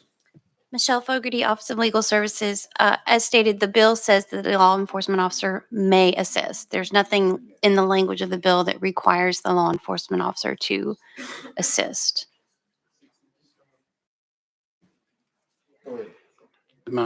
So if a department tells them they have to, the officers can still refuse, I guess. The statute says may, would say may, if the bill were to pass. Thank you. All right. Thank you. Any other questions for legal? All right. We're going to go to Representative Scarborough. Move to go back into session. All right. There's a motion to go back into session. Any objection? Thank you both for being with us today. We are back in session. Any questions for the sponsor on the bill? Call the question. Questions called. Any objection? Seeing none, we're now voting to send House Bill 1204 as amended to full judiciary.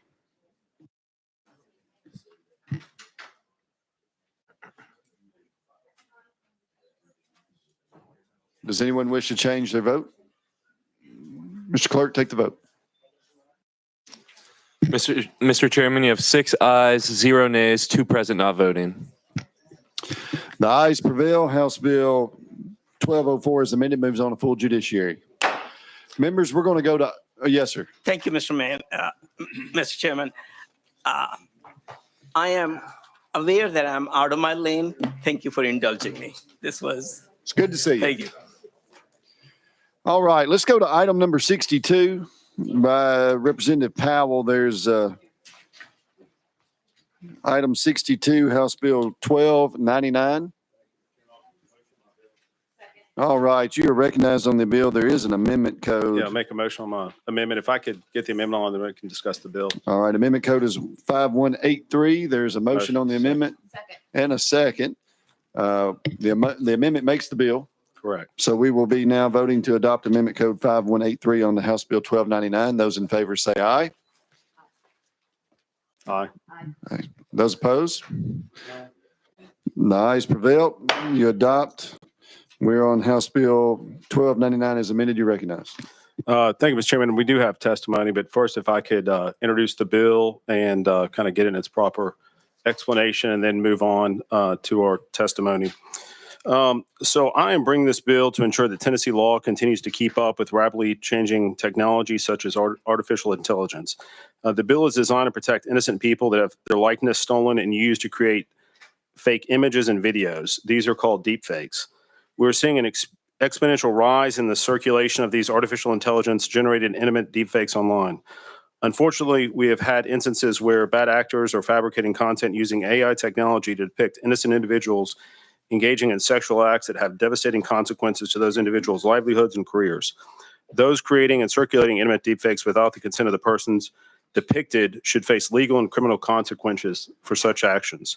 That is why I'm bringing this bill, because intimate deepfakes cause serious harm to innocent people.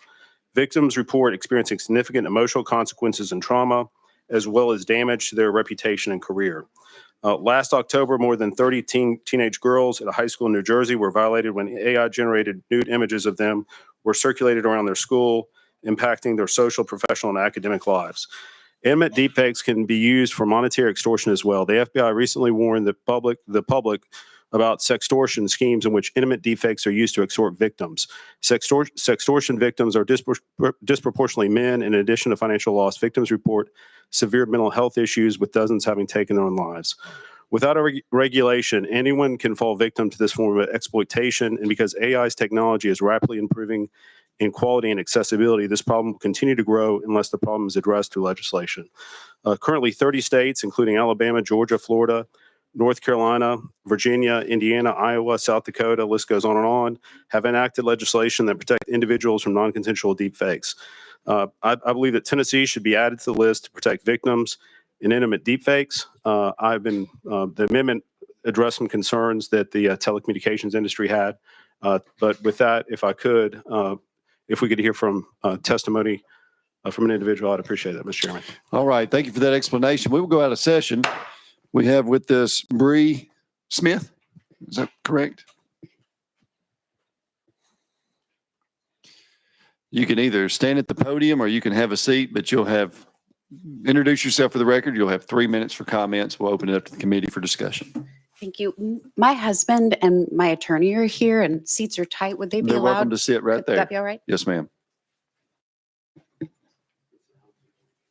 Yeah, if you want to My sit husband. down, you may sit down if you like. I'm okay. Okay. Yeah. Feels more awake standing up. Anytime? Okay.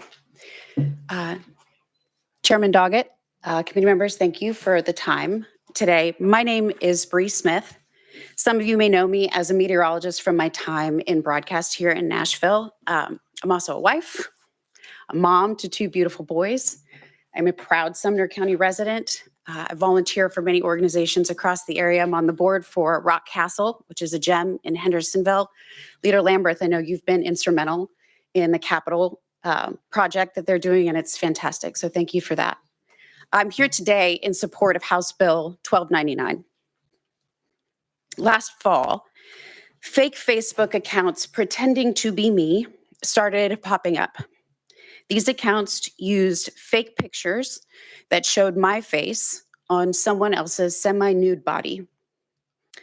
They also made fake videos that used my face and my name to try to convince people that it was really me. Discovering these imposter accounts and seeing the degrading fake images and videos was devastating to me. But of even greater concern was how these imposter accounts were using these fake images. It wasn't just to degrade and humiliate me. They were tricking people who already followed me on Facebook to send them money and personal information. Seeing the fake videos was gutting.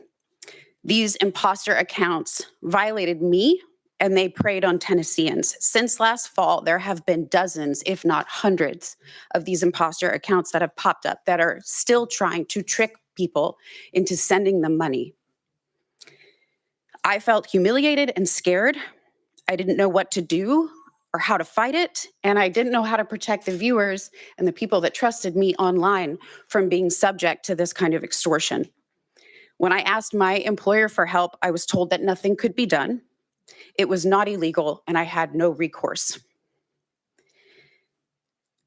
Personally, it's been very degrading, and it plummeted me into a very dark depression. Having my face, my reputation, and my identity distorted into something so vile and vulnerable traumatized me and my family. I don't know whose body my face was placed on. I don't know if it was an AI generated body. I don't know if it was a real person. I don't know if that person gave consent. I don't even know if the body my face was placed on was a minor. And that strikes my chord as a mother. Knowing that I had no recourse to stop this means I have no recourse to stop this if it happens to my kids. And the use of AI to distort children's images is on the rise. And if I can't help them, what do I do as a mother? Just in the last few weeks, there was a young man in Kentucky who took his life after he was subject to this similar scam. Ms. Bree, Yes, I'm sir. sorry, our 3 I minutes understand. are up. Yes, Representative Salinas. Can you finish your statement? yes. The young man in Kentucky was 16 years old. His name was Elijah Heacock. AI took his face and put it on nude images and asked that young boy for $3,000 as a ransom to say, we will release these images if you don't give us that money. He was in Glasgow, Kentucky, small town. That young boy took his life within an hour of receiving those threatening images. As a public servant, this has devastated my life's work. I have been a meteorologist in Middle Tennessee for 9 years. It's not a glamorous job.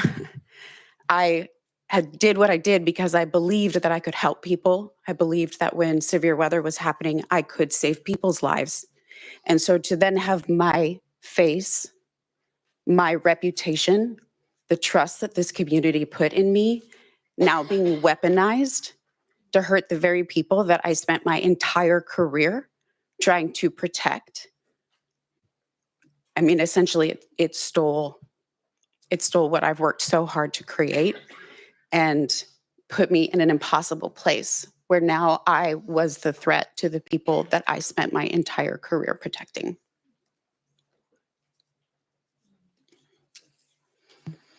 Thank you for that very much. Leader Lambert.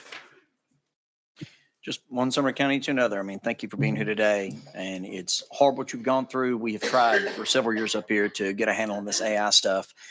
Sure, it's fun. It's interesting for some folks. They play around with all the tools that are out there online, and then it hits home. And it gets abused by evil individuals that think they're being funny or think that they're doing something that's going to make money or do whatever else, and it's wrong. And so I appreciate the bill. I know there are 3 or 4 different bills on this. I just hope one of them gets across the finish line and becomes law. And so this is literally, I know Chairman Littleton to my right here, specifically on the AI deepfakes dealing with child pornography. That was a thing for a very short amount of time. We made it illegal in the state because it is concerning. You see an image online or something like that, and unfortunately you saw images with your face associated with it, and you don't know. You don't know if that's some sick individuals trying to use technology that's supposed to be for good for some disgusting reason. So thank you for being here today. I appreciate your bravery and your whole family's bravery on being here to just share your story with all of us. It helps. And so it gives us your real face to be able to put a face to a bill and a series of bills that can hopefully end this stuff. Thank you. Thank you, Leader Lamberth. Representative Powell. Thank you, Bree, for being here. Really appreciate your bravery and your vulnerability to come up here and share this. I know, appreciate you reaching out to me and sharing this story. I was, shocked when you shared this and realized how horrific this issue is. And I wanted to piggyback on something. I've actually worked on, as you know, several bills dealing with weather, but just how important a member of the community you truly are. I mean, literally, you are one of the most trusted people, or all-weather people, to give people correct information, to save lives, and people truly trust you. And for somebody to exploit you like this, and it's just it's overwhelmingly sad. I have a couple questions, if you would. Could you tell me more about how these images and videos were used to try to extort money? Yeah, and thank you for saying that, Representative Powell. The AI intimate images, disturbing in and of themselves. Whomever the scammers behind this strategically targeted a member of the community that had reputation and stature and trust. And this started just before Halloween last year. These imposter accounts have multiple strategies to try to target citizens. They create it's okay. They create imposter accounts that sometimes pretend to be me. They copy images from my real Facebook page and they reply to comments saying, hey, this is my backup page, come find me over here. Or hi, we're running a fan contest. Connect with me privately in this messaging chat and the top 10 fans will get to go to dinner. What was most insidious and concerning is in January, the executive director of Rock Castle, a friend of mine, said that he got a direct message from one of these imposter accounts on Facebook saying, hey, Sam, I need your help. Can you message me over here? I can't intercept that. If these scammers are direct messaging people pretending to be me, I can't even see it. And it has been a full-time, impossible, nonstop job trying to catch these fake accounts that reply to people or create new pages. And Sam, as my friend, told me to my face, I don't know why you didn't just text me. And I was like, that wasn't me, Sam. That wasn't me. They are asking people, they're saying, hey, I need your help. They're saying, do you have my special fan code? I've got pictures for you. Most of these imposter accounts ask people to start a private chat on applications like Telegram or Signal.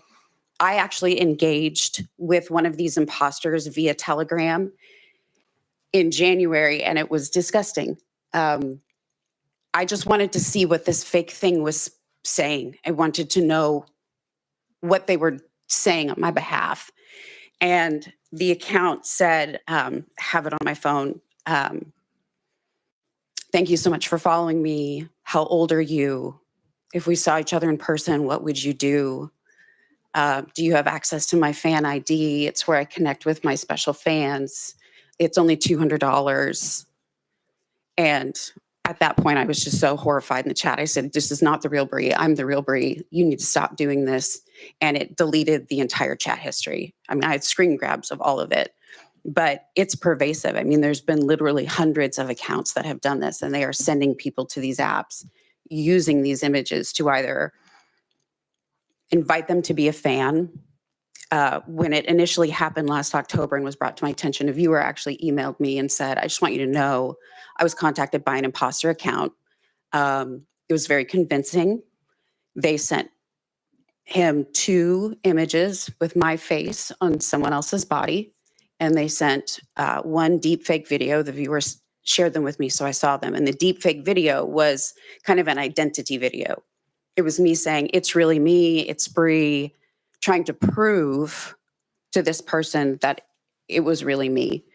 And it then asked the viewer, it promised many sexual acts and asked the viewer to send them money to book a 2-night stay at the Conrad Hotel.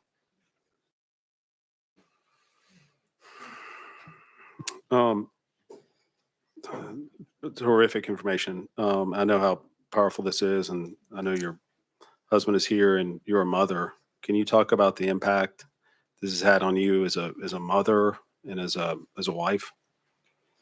I mean, it's devastating. It's my good name. My husband and I have been together for 20 years, and I'm a faithful woman. I'm a good mom. My children don't know what porn is. They are 7 and 11. And my husband and I have worked very hard to try to keep the dark web away from our children, and to now have the extra added layer of, what if my kids saw something with my face? My face, their mom's face. What if someone bullied them at school and tried to humiliate them because of me? I became a meteorologist on TV because I wanted to talk about the weather. I didn't want to talk about me. And now I was the controversy, or I was the threat, or I was something that was unsafe to the community. And more importantly, realizing that if it, like I said before, if there is no recourse, if it's not illegal, if it happened to my kids, if it happened to my friends' kids, if it happened to any kid in this community, I'm just supposed to look at them and say, nothing we can do, bud. People are allowed to use your face and distort it in whatever intimate way they want. You know, the foundations of teaching my kids of what's right and what's wrong align with what is legal and what is illegal. You know, that's how they learn. And they know that someone bullied mommy. They've seen me cry. I've struggled through this. And they've had to have a mom who's going through a really tough time. And that's not fair for them. And what I told them was, someone bullied mommy by making pictures that were not mommy. And mommy is going to try to make sure that that can't happen to you. And that can't happen to anybody else, because we don't get to choose. Thank you. We don't get to choose the traumatic things that happen sometimes in our lives, but we do get to choose what we do with it. And the one guiding thought that kept me going through the darkest point was, remember this so you can help somebody else. I could delete all of my accounts. I could hide. But that's not how we solve this. I mean, that's how the evil person wins. And I wouldn't tell my kids to do that. I wouldn't say, if someone bullies you, you run and you hide. I'm a meteorologist. And I want to continue to be a meteorologist, and I want to continue to help keep people safe. And I do that by my good name and a consistent reputation built on trust and respect. And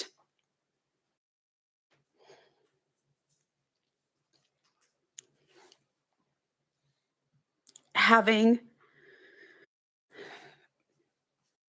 something or someone try to weaponize my good name in this community to hurt the people I tried to help, to crush me, and to stop me from helping people when the next bad storm comes through is not okay.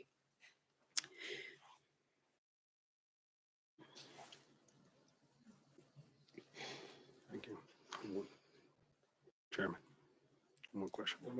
Yes, sir. And I'm fortunate enough to call you a friend, and you know, I know you've been very good friends with my wife, and just really admire your courage again to stand here today. And you're just such a beloved figure in Middle Tennessee and throughout the state. And I think this gives us even more reason to love you even more for your bravery to stand up for those people in our state who might suffer the same consequences, to be vulnerable and to share this. My last question is, have you attempted to reach out to these social media sites, to Facebook, to what has that led to, or have they been responsive or done anything? Thank you. And I've had so many people reach out to me, whether it's in person at Kroger, Publix, and online, saying, do you need anything? And that's a part of what has given these scammers some power, which has really been horrifying for me, because these scammers, like I said with my friend Sam, they'll write and say, hey, I need your help. And the majority of Middle Tennesseans that know me from my work as a meteorologist are like, well, yeah, Bree, what do you need? They're eager to help me. I'm not a stranger in this town. And because of that known quality as a public servant, same way y'all are known, the community is more likely to not treat me or an imposter me like a stranger. They want to have a conversation. What do you need? What's going on? Is there a storm? I mean, I've regularly engaged with people legitimately. And so the willingness of this community to interact with me is something I want to protect. I'm on Facebook, Instagram, TikTok, and Twitter. Those are the social media apps that I use. I've only encountered this on Facebook and Instagram. When it happens, I report the imposter pages as protecting me. I usually reply to people if they've been a comment and said that's an imposter, do not use it. I've posted many posts on Facebook saying there are imposter accounts. This is my only account. Do not follow them. Do not click links. I would never send you to a private chat. I report the pages as imposters, and then I block the pages so that they can't interact with viewers on my page. On Instagram, when I report them, they're plain as day imposters, and Instagram tells me it doesn't violate their policies and they don't shut the accounts down. I don't know why. I've not been able to get a hold of a person at Facebook, but I try my best to catch the imposters and block them. But like I said, there have been hundreds of them. I mean, it's like a whack-a-mole. They just appear everywhere. You know, I've a small to medium following on Facebook. I've got around 70,000 followers, but those followers have reach in the community. My account just the last month, because I continue to post weather information and mom stuff and just being a person, has had over a reach of 4 million. So these imposters, I mean, it's like a virus. They can contact people, they can send direct messages, they can reply to people who've put comments, and they're just really manipulating the trust. All right, thank you. I'm going to go to Representative Salinas. If you will, just a brief question. We go back in session, if it's okay. Yes, just a brief question. Do you know anything about who's behind the scams? Have you been able to figure any of that out? I don't. Most of the private chats that people have been directed to have been sent to Telegram or Signal, which I don't know much about those accounts. And I have not been able to figure out the source. There's a Facebook group called Female Broadcast Meteorologists across the country. And I asked anonymously last fall when it happened to me, I said, has this ever happened to anybody else in the group? Like, what did you do? Because I just didn't know where to go. And no one had it done. So I haven't been able to track that down. All right. Thank you so much for being with us and sharing your story with us today. Thank you. Thank you.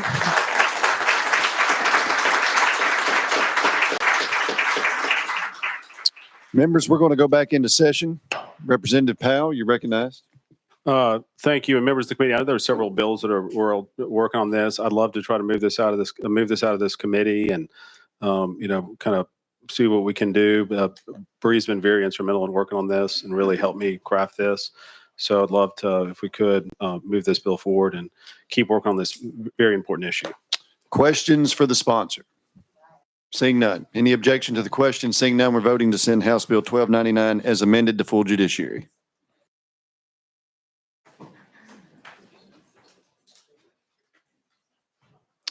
Does anyone wish to change their vote?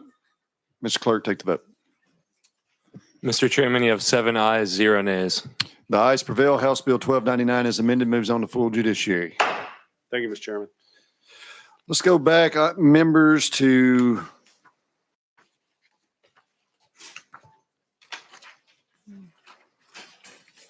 item number 15, I believe is next on our list. House Bill 687. Leader Camper is not here. We will roll to the Hill. Item number 16, House Bill 689 will roll to the Hill. Item 18, House Bill 1082 by Leader Camper will roll to the Hill. Is Mr. Representative Hardaway in here? I think he and I had spoke. We're going to roll House Bill, item 21, House Bill 629 to the Hill. We will roll item 22, House Bill 1064 to the Hill. Item 23, House Bill 650, Representative Parkinson, we will roll to the Hill. Item 26, House Bill 836 by Representative Miller, not in the room. We will roll. Yep, we'll get there. We'll roll Representative Miller to the Hill. Item 27, House Bill 981, Representative Miller roll to the Hill. Trying to find Representative Shaw. Here we go. Wait a minute, time out. Item 28, House Bill 167 by Representative Mitchell. I will roll to the hill.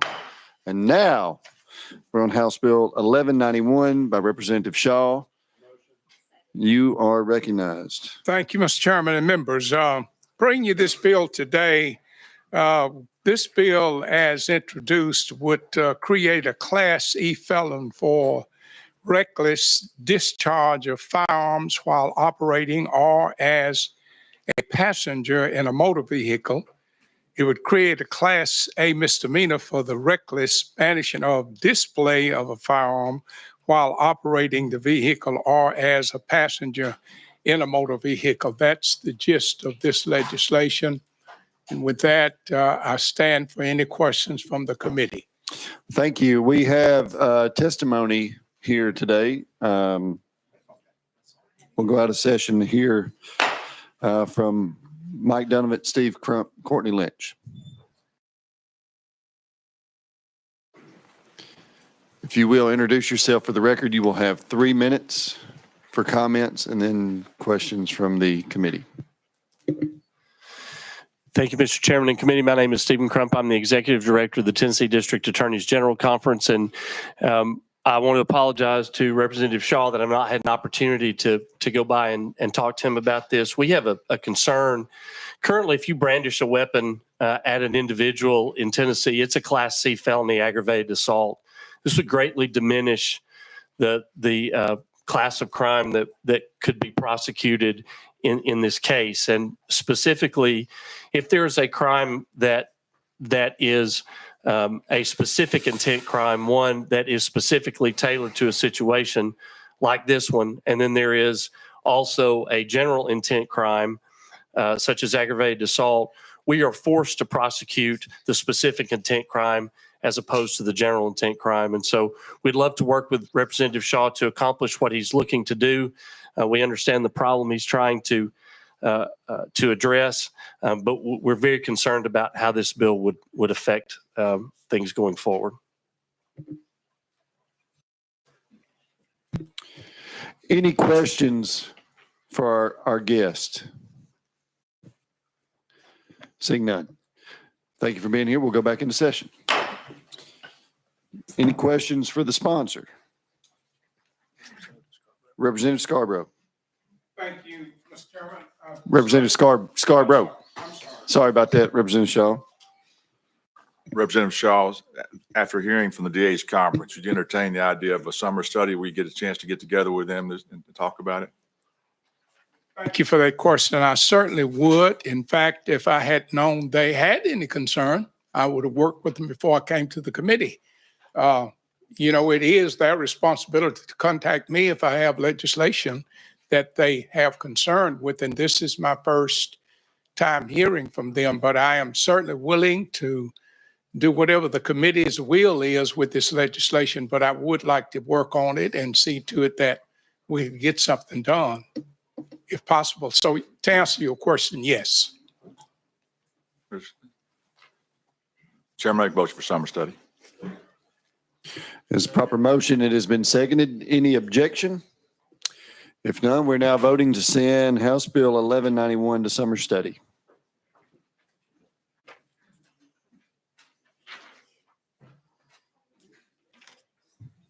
Anyone wish to change their vote? Ms. Clerk, take the vote. Mr. Chairman, you have 8 ayes, 0 nays. House Bill 1191 will go to summer study.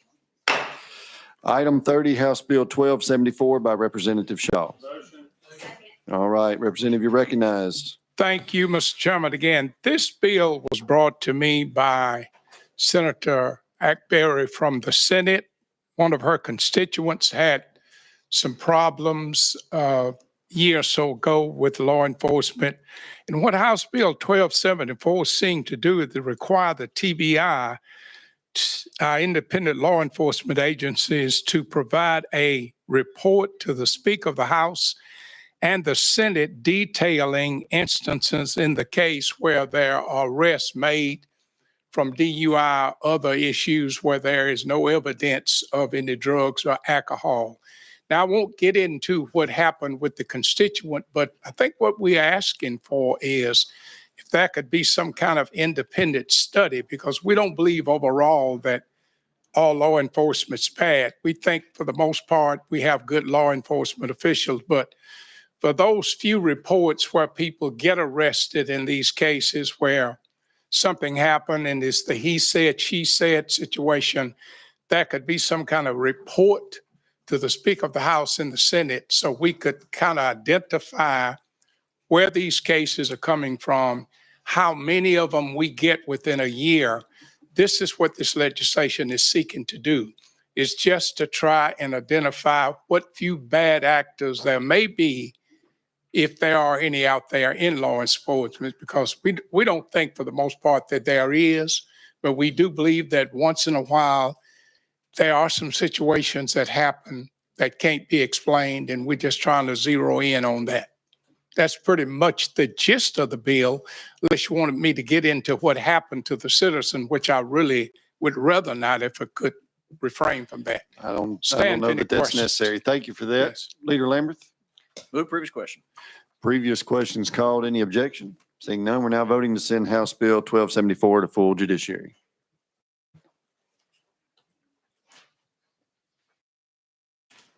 Does anyone wish to change their vote? Mr. Clerk, take the vote.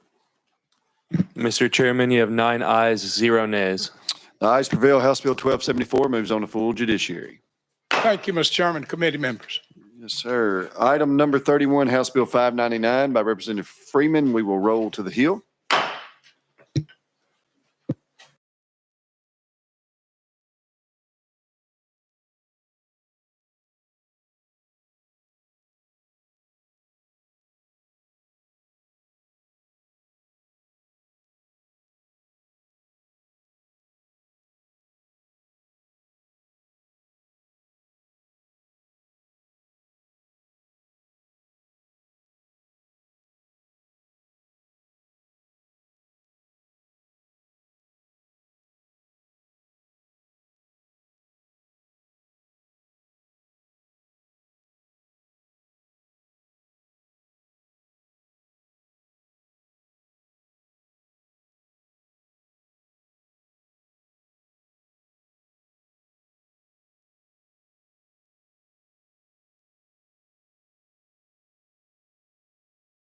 Thank you so much.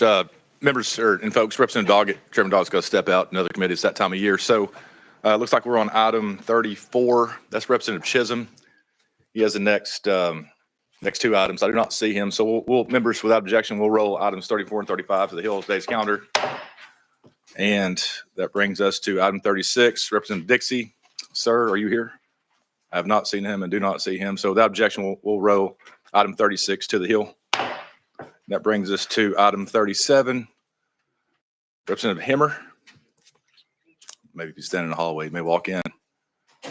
Don't see him either. Members, you want to roll him to the Hill as well. Item 37, House Bill 563, without objection to the Hill.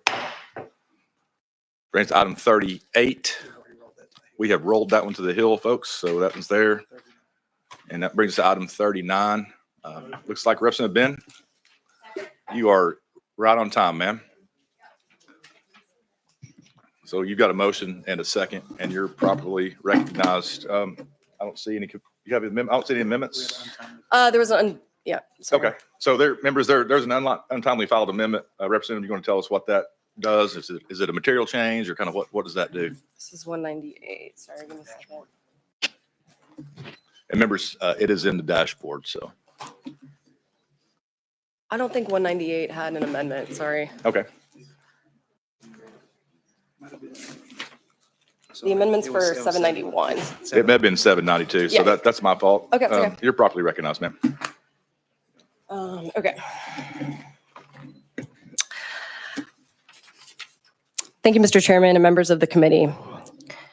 I'm here today to present the bearing witness to the Death Penalty Act, a straightforward bill that ensures members of the Tennessee General Assembly have the right to witness executions carried out by the state. This bill is about transparency and accountability, 2 values I know we claim to uphold. But right now, those values are not reflected in how the Tennessee Department of Correction is operating. In fact, TDOC is actively shielding lawmakers and the public from the realities of what is happening inside the execution chamber, and they are against this bill. Let me walk you through what's unfolding right now in our state. Just last week, 9 men on Tennessee's death row filed suit in the Davidson County Chancery Court, challenging the use of pentobarbital in our newly adopted lethal injection protocol. Why? Because overwhelming medical evidence shows that this drug can cause an excruciating, torturous death, a process likened to waterboarding, where the person experiences the sensation of drowning while paralyzed. Let that sink in. This is what we're doing in the name of justice. And our Department of Corrections wants to make sure that you all, us, don't see it. The same department, after botching executions in 2022, is now rushing forward with 4 executions, even as 2 of the men are being suing are raising serious constitutional claims. Their complaint outlines what they call a culture of recklessness and noncompliance inside the Department of Corrections, where errors are ignored, warnings are buried, and transparency is treated like a threat. And if that wasn't enough, TDOC has also implemented a 12-hour communication blackout for death row inmates, banning contact with family, clergy, or anyone other than our attorney in the final hours of their lives. That's about silencing people before we kill them. So what does this bill do? It doesn't stop executions. That's not why we're here today. It doesn't overturn convictions. But if we are going to legislate carrying out the death penalty in this state, I think lawmakers should be in the room and have the ability to witness them. And with that, Chairman, I ask that this bill, I'd still like to have ongoing conversations about it, and I'd like it to be rolled to the next available calendar next year. Thank you. I see objection. Leader, you recognize. Move previous question. Members, previous question's been moved. Proper motion, probably seconded. I see objection. But we'll vote. Members, all those in favor of previous question, vote aye. Aye. Opposed, vote no. No. The ayes prevail. We're voting on whether or not to send House Bill, 198 to Judiciary Full Committee. Members, all those in favor, vote aye. Opposed, vote no. Has every member voted? Anybody like to change the vote?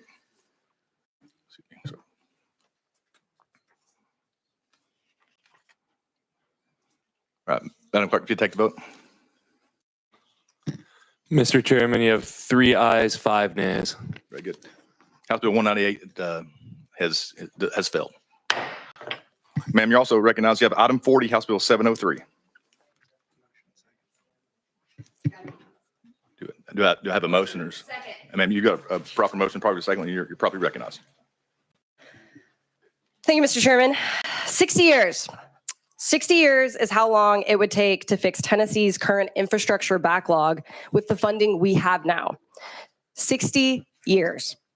That means some of y'all's grandkids might see a filled pothole, maybe, by the time they hit retirement. I drive a 2003 Jeep Wrangler, which means I feel every single pothole like it's a personal insult. And I'm not alone. Every Tennessean in this room has dodged, cursed at, or bottomed out on a crater-sized road crack. Am I right? Thank you. Amen. Our roads are in rough shape. Our small town roads are even worse. And with $34 billion in deferred maintenance, the question is no longer if we fix it, it's how. I'll be honest, I'm not a marijuana user. Wish I was some days, especially in this building. But I'm a fan of common sense and good roads. This bill proposes the full legalization, regulation, and taxation of adult use cannabis in Tennessee with one clear mission: fund infrastructure and local governments without raising a dime on taxes on working people. Now I'd like to present the fiscal case. The bill imposes a 15% excise tax on marijuana sales in addition to existing state and local sales taxes. Conservative estimates from other states show that Tennessee could generate over $200 million annually in new revenue within the first few years of implementation. 75% of that goes directly to the state highway fund to fill our potholes. How do you feel about it? Yeah. Great. I love it. Another 20% goes directly to our counties. That means every rural road, every pothole in a small town, and every local project that's been waiting years for attention finally gets a funding stream tied directly to a growing market. This is about pragmatism. I know we're pulling up couch cushions trying to find diverse revenue streams right now to pay for things that we want. I'm a member of the Transportation Committee. I've listened to TDOT's presentations. We do not have enough pennies under the couch cushions to address the backlog of needs right now. So with that, I respectfully ask for your support on House Bill 703, and I'm happy to answer any questions. Very good. Members, I have Leader Lambert, you recognize. Thank you, Representative, for your question. It's a nice fairy tale you tell. I know you play to the crowd great, and it sounds wonderful, but we'll spend $3.7 billion on roads this year with the B. Your bill brings in about 17 million. Sure, you can fill a couple of potholes at the expense of the blood that's going to be swathed on those roads from the intoxicated individuals that will be using marijuana in this state. I just came from across the hallway trying to put better regulation on the hemp products that we already have out there. Those are there now, and that's fine. If you want to legalize marijuana, those bills come every single year. You don't have to do it with the publicity stunt and promise false promises to the people of Tennessee that somehow or another legalizing marijuana is going to fix all the road problems that we have. There's $1 billion in the budget this year to go to roads. I hope you'll vote for the budget. I hope you'll support that. That's real solutions to real problems. This isn't even close to that. I respect you bringing it. Again, you present it great. You've had a bunch of news stories on this, and that's fine. But it is what it is. With all due respect, it's a publicity stunt. It's $17 million when $3.7 billion is the road budget this year. So thank you for presenting the bill, but I'm a hard no. Any responses, Bang? No. Representative Powell, you recognize, sir. Thank you for bringing the bill. I just want to say it's probably one of the number one calls I get to my office is people that are constantly hitting potholes. Unfortunately, there's not adequate money out there. I've had several people that have submitted claims. Actually, one of my friends, who's probably one of my most conservative friends, he was very frustrated with the fact that he submitted a claim. He was driving through Williamson County, had his tire blown out. I mean, I think we need to, and we want to widen the road some places, but that's important. But the bottom line is we also have to maintain and preserve the roads we have. And would we have these storms again and again, these potholes aren't filled. I had state routes through my district, but there were potholes that existed. I had a bridge literally where you could see through the bridge to the creek below it with such a large pothole on Harding Pike. So I'm in a fortunate position. I can call TDOT and try to be a voice for my constituents, but it's probably one of the top three, if not the biggest call I get to my office is regarding these potholes that people hit every single day. And, I think we need to do better. I think it's a creative solution. We obviously have different views from the leader when it comes to marijuana and legalizing marijuana. I think we're far behind as a state. We should be much further ahead than we are. I hear from that issue from Tennesseans all over the place that support responsible regulation of marijuana. So I think it's a great first step, and I appreciate you bringing the bill. Yeah, can I respond? Yes, ma'am. Go ahead. Yeah, just to add, I think there's a lot of antiquated dogma in this building, and we could be number one. We could be doing really important things, innovative, creative solutions, of which this is. And I'm not trying to California, Tennessee. I think that's a phrase I've heard as a response to this bill. In fact, we've looked at the state of California to not repeat their mistakes when they legalized the sale. And in my research of this bill and meeting constituents, we actually have a lot of local Tennesseans who have worked in the industry in Washington and other states that have either been weed bankers or have provided the bond ratings for these facilities that are built. So we have a lot of expertise in this state, and everyone is really excited. The infrastructure exists. Our local growers right now, although Leader Lambert would probably disagree, are doing a great job and the products they sell. So we have the infrastructure in place, and the goal of this bill is to redirect a lot of that back to the localities because our rural counties are hemorrhaging money. And so just to say that this is an ongoing project, I know Leader Lambert will be happy to hear I'll be organizing around this all year. So looking forward to seeing you at some of those events. And with that, I ask. You're recognized. Sorry for the interruption. I just wanted to make sure that we are all able to hear you. Okay. So I ask for your vote. Thank you. Thank you. Members, any additional questions? Chair Lady Littleton, you're recognized. Previous question, please. Chair Lady Littleton has moved previous question. Any objection to the question? Seeing none, members are going to be voting to send House Bill 703 to full judiciary. All those in favor vote aye. Opposed, vote no. Every member voted. Any member like to change their vote? All right, Member Clerk, take the vote. Mr. Chairman, you have 2 ayes, 5 nays. Bill fails. That brings us to item 41, House Bill 792. All right. All right, Representative Bain, we will, members, we have a untimely filed amendment, House Amendment 4519. It's on the dashboard. We've got a motion and a second. Members, Representative, would you let us know, what type of changes does that amendment make? Is it a material change or just maybe a few words here and there, like a more procedure? Substantive, yeah. It is? Yes. Does it rewrite the bill? No, it just removes large blocks of it. Okay. Okay, and it does rewrite the bill. Okay, so this does to remove sections that would be taken away. Leader Lambert, you recognize. Mr. Chairman, I don't know if we have it in front of us. If you don't mind, I don't mind taking the amendment up, but can you describe to us what changes are in this? And while we're looking up what the amendment is, it's late in session, and a lot of times it does happen that we'll take up late filed amendments. And I'm sure in this case we probably will, but if you can just describe to us kind of what you're changing here and what the amendment does. Thank you. Yes, you recognize. It's hard to do with, okay. So the excerpts that were removed were basically the demands on the TBI backlog and reporting. Because I met with TBI and they had some issues with the timelines. And so that was removed, as well as the development of the DNA index system and database. So I had a conversation with TBI. They said they'd like these pieces removed. I asked the person I'm working with who sponsored the bill if she was comfortable with that. And she said yes. Leader Lambert, you recognize. Thank you, Mr. Chairman. What sections would remain? And if we were to adopt the amendment, what would the bill accomplish afterwards? Yeah. So TBI's demands are their issues with the bill. Those pieces of the bill were removed.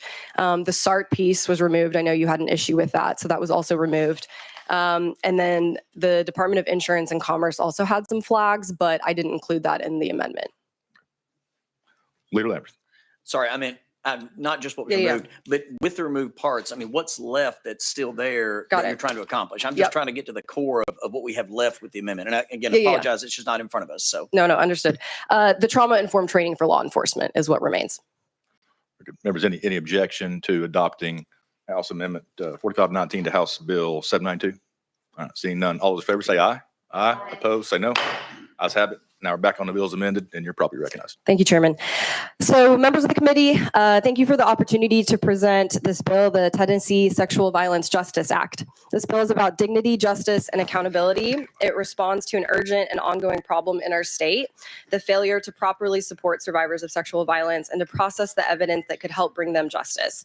First, this bill, as it was written, would have required all law enforcement involved in sexual assault investigations to receive at least 16 hours of annual trauma-informed victim-centered sensitivity training. Second, this bill would have tackled the backlog and delay in rape kit testing. What this bill does, some of it, it expands access to victim compensation. And then finally, this bill would have empowered local sexual assault response teams with oversight authority, allowing them to audit law enforcement practices and report annually to the General Assembly. So in sum, this bill was a comprehensive survivor-focused package that improved investigation, shortened the path to justice, strengthened oversight, and restored trust in our criminal justice system. But I want to acknowledge that as we're working on the bill and as the sausage is being made, that both TBI and the Department of Commerce and Insurance raised significant concerns with this bill. Although I'd like to see the full version enacted, I understand the importance of compromise and continued conversation. The individual who brought the bill to me is here to testify. And so I'd like to allow time for her to speak. Thank you. Very good. Members, so we do have Bailey Jones here that signed up on the list to testify. I believe Sherry Jones, Sherry Jones worked with us. Excuse me. Members, any objection going out of session here from Bailey Jones? All right, very good. No objection. Out of session.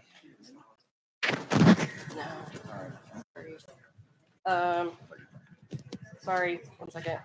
She should be outside. Okay. Oh, there you go. Okay.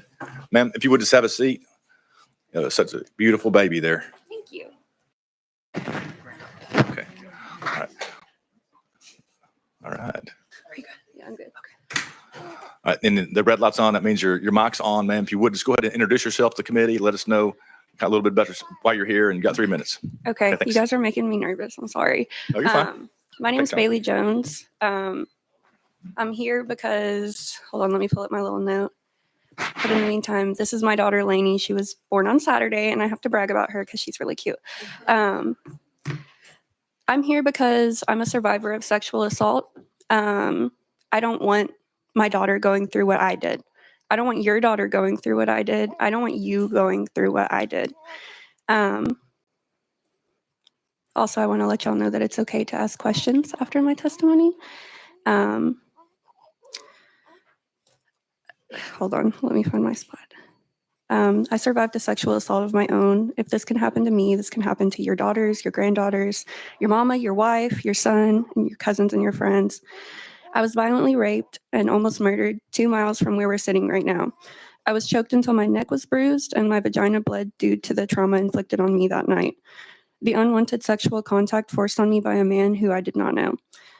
Through telling my story, I've met countless other people, men, women, and children who've experienced the same heartbreaking trauma as myself. Together, a group of strong women who've experienced an awful thing identified what aspects were the most traumatic. This bill addresses a minor amount of that. There are an astonishing numbers of things that we could be doing better for survivors, but it's only up from here. After I had a rape kit done at Metro General Hospital, a cotton swab scraped around my vagina to find any DNA left from a rapist, I had 2 police officers not much older than my 19-year-old self at the time stand over myself and ask, so was it vaginal, oral, or anal? That's not a question you ever want to answer, especially not when you have 2 men towering over you. It was just really uncomfortable. They didn't even sit down to ask such invasive questions, and the investigation was not very different. Afterwards, I was provided with a sheet of paper for the Victims' Compensation Fund, and it asked me to detail how my rape affected me. I feel like we could all answer that question ourselves. It was invasive. The deadline was not long enough for me to know the effects that the rape would have on me, and it was not long enough to even get into therapy of any sort. The main point of what I want to express is the fact that people are dying and we must act quickly to ensure the well-being of the people of Tennessee. And I would like to respectfully remind you of Alicia Franklin, who reported her sexual assault, soon to be followed by the death of Eliza Fletcher, who was assaulted and murdered by the same man. Yeah, that's basically all I have. So if y'all have any questions for me, that's what I've got. Thank you, Ms. Jones. Thank you for being here. Thank you. Members, do you have any questions for our guests? Okay. All right, seeing none.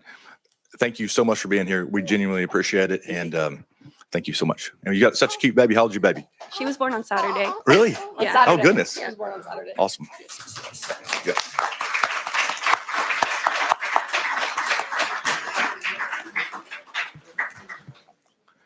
And members, that's all we have on the list for testimony. Any objection to going back into session? All right, seeing none. Back in session, back on the bill as amended. Ms. Bain, you have any additional comments? Yeah, just I think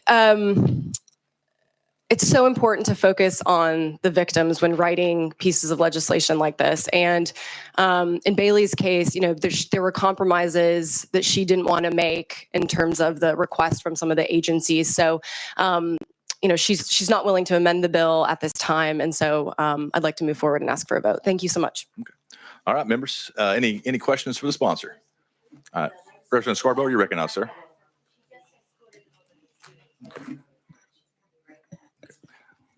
Thank you for that, ma'am. If y'all could just keep your voices down so we can conduct business here. All right, Representative Scarborough, you recognize. There is some sexual assault training out there for law enforcement. Yeah. There would be some questions about whether a mandate would be necessary or not. Would you be interested in doing a summer study on this and talking about that further? Yeah, I would absolutely love that. I think just to flag the comments from the Department of Commerce and Insurance, which I think are helpful for that. They said the Post Commission does not provide or develop trainings currently, but approves training submitted by law enforcement agencies that meet those requirements. Another concern is the inclusion of this training in basic law enforcement training. The 488 hours of basic are geared towards getting cadets ready for entry-level law enforcement. And so there's a few concerns, but I would love to send it to summer study to actually, you know, what could be done. Very good. Representative Lambert, you recognize. Thank you, Mr. Chairman. And after the testimony especially, I mean, I know the bill has been kind of stripped down to just the training. Yeah. I do want to make sure that the training works well. And I know Representative Scarborough has done that work before. We've said this in a couple different bills on this committee. If we're going to do a summer study on this, this is an extremely important topic. I know it's important to you. It's important to the lady that testified, who's Representative Jones's granddaughter, who I served with. I just want to make sure that we actually do one. So I would ask, Chairman Farmer and Chairman Doggett to send a letter to the speaker and say, look, let's actually get together on this topic. Don't just send it to a summer study and it just hangs out there, that we actually come in and have a conversation on this. So that's all I would ask. I think a summer study is a good idea on this as well. It's an extremely important topic, but let's actually do it. Yep. And so I know you'd probably be in favor of that. And then I would agree with that, and I would commit to do that, ma'am. Great, wonderful. Thank Very you. good. Members, all those in favor of sending House Bill 792 as amended to summer study, and that will be a final action, vote aye on the board. On the board. Madam Clerk, if you'd open the vote. All those in favor of summer study, vote yes. Opposed, vote no. See me vote. Anybody like to change the vote? All right, take the vote. Mr. Chairman, you have 7 ayes, 0 nays. Very good. House Bill 792 moves to summer study. Thank you. And that brings us to item 42. Representative Brooks, I saw, ma'am, you're out there. You've got a motion and a second even before you've hit the podium. And no amendments, so you're properly recognized, ma'am. Thank you for being here.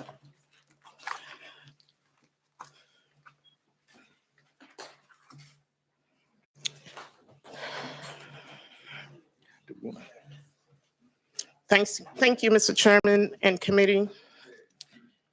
As I introduce this bill, which holds profound personal significance to me, I'm compelled to share a poignant real-life experience that tragically resulted in my son Akila being murdered. This bill is named in his honor. Akila was born here in Nashville, and his life was taken here in Nashville. As my son Akila would still be here with us today if the parents of the perpetrator had followed the instructions of law enforcement, the judicial system, and medical professionals who deemed their son unfit to possess a firearm. Despite being instructed by each of these oversight agencies to store their firearms safely and not return them to the shooter, the parents knowingly and intentionally disregard those instructions, broke the law, and was subsequently held accountable because they resided in another state. In this case, as in many others, the shooter had been both voluntarily and involuntarily committed to a mental health institution. He was ultimately determined by law to be a threat to himself and to others, but his parents disregarded that fact. In Tennessee, if someone breaks the law, they should be held accountable. If someone provides a firearm to someone they know cannot legally possess one, therefore posing a danger to themselves and others, they should be held accountable for their actions and the actions of those individuals. This bill is about upholding the law and holding those who break the law accountable. I would ask for a favorable vote in honor of Akila. I also have some people here to testify.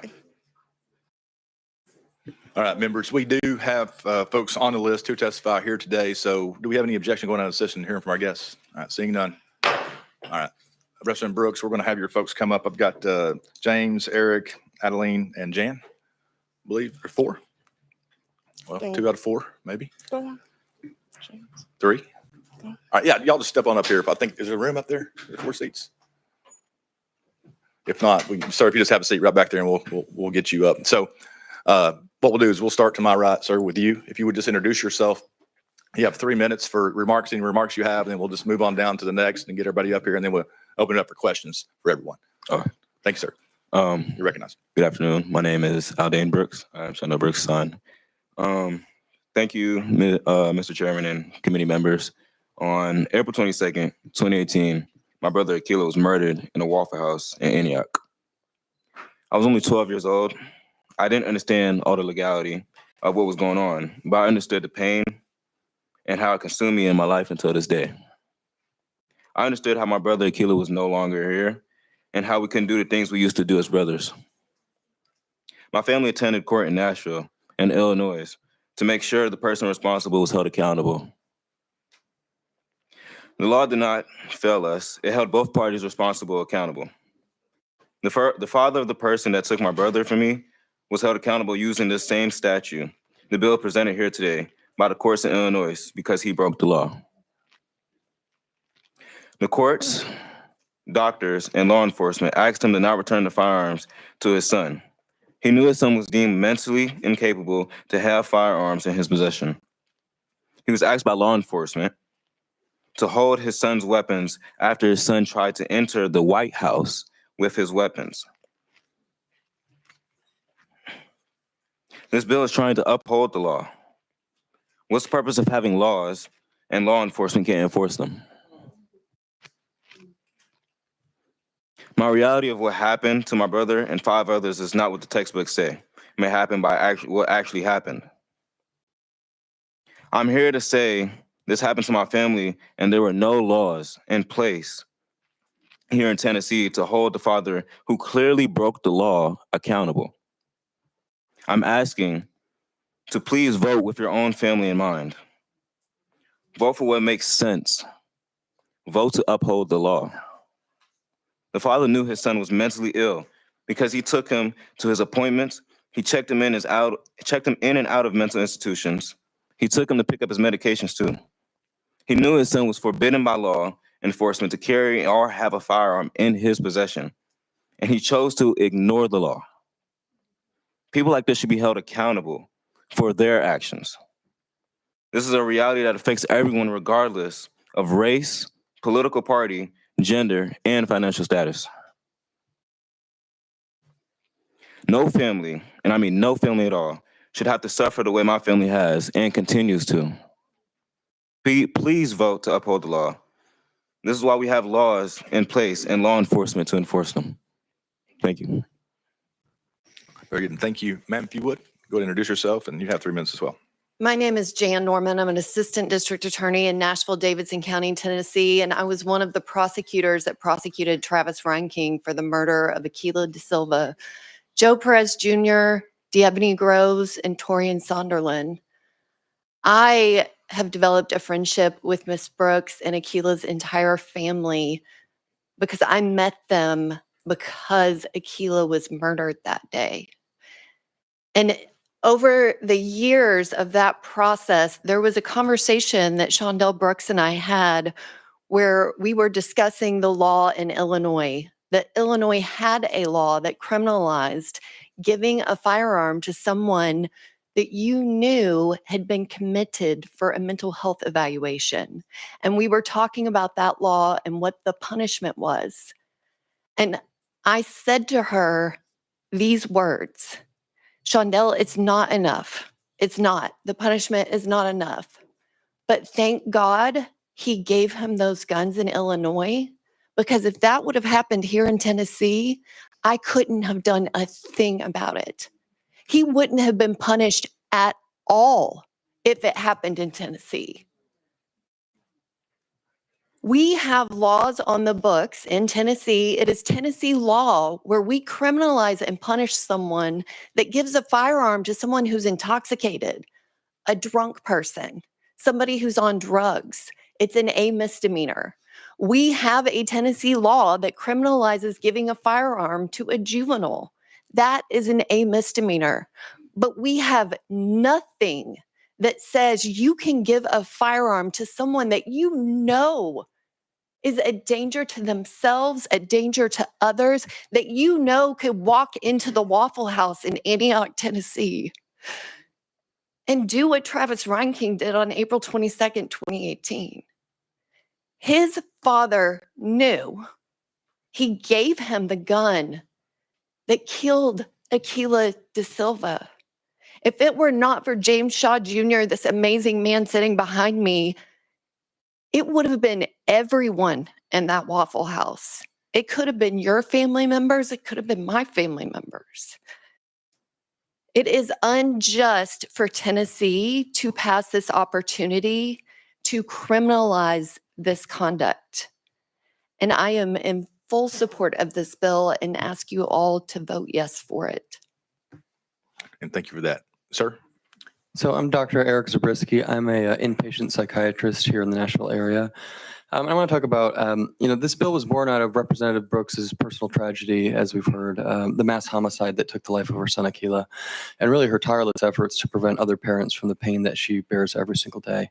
Today, I'd like to talk about, though, the beneficial effects this bill could have toward not just preventing homicide, like we've heard about, but on suicide as well. As an inpatient psychiatrist, it's really suicidal thoughts and suicide attempts that bring in the vast majority of my patients every single day. When it comes to suicide, the data around firearms are they're overwhelmingly clear. In 2022, there were 1,245 deaths in Tennessee by suicide. Firearms were the method used in 67% of these cases. That's more than double the number of suicides from all other methods combined. Now, overdose is by far the most common method used in suicide attempts. There are about 25 attempts for every suicide completion. Drug poisoning, though, only leads to death in about 1 to 2% of cases, as opposed to the over 90% lethality rate for firearms. So guns are in the minority of suicide attempts, but the vast majority of suicide completions. A large, well-powered study in the New England Journal of Medicine finds men who own handguns are 8 times more likely to die by suicide. Women are 35 times or 3,500% more likely to die by suicide if they own a handgun versus if they do not.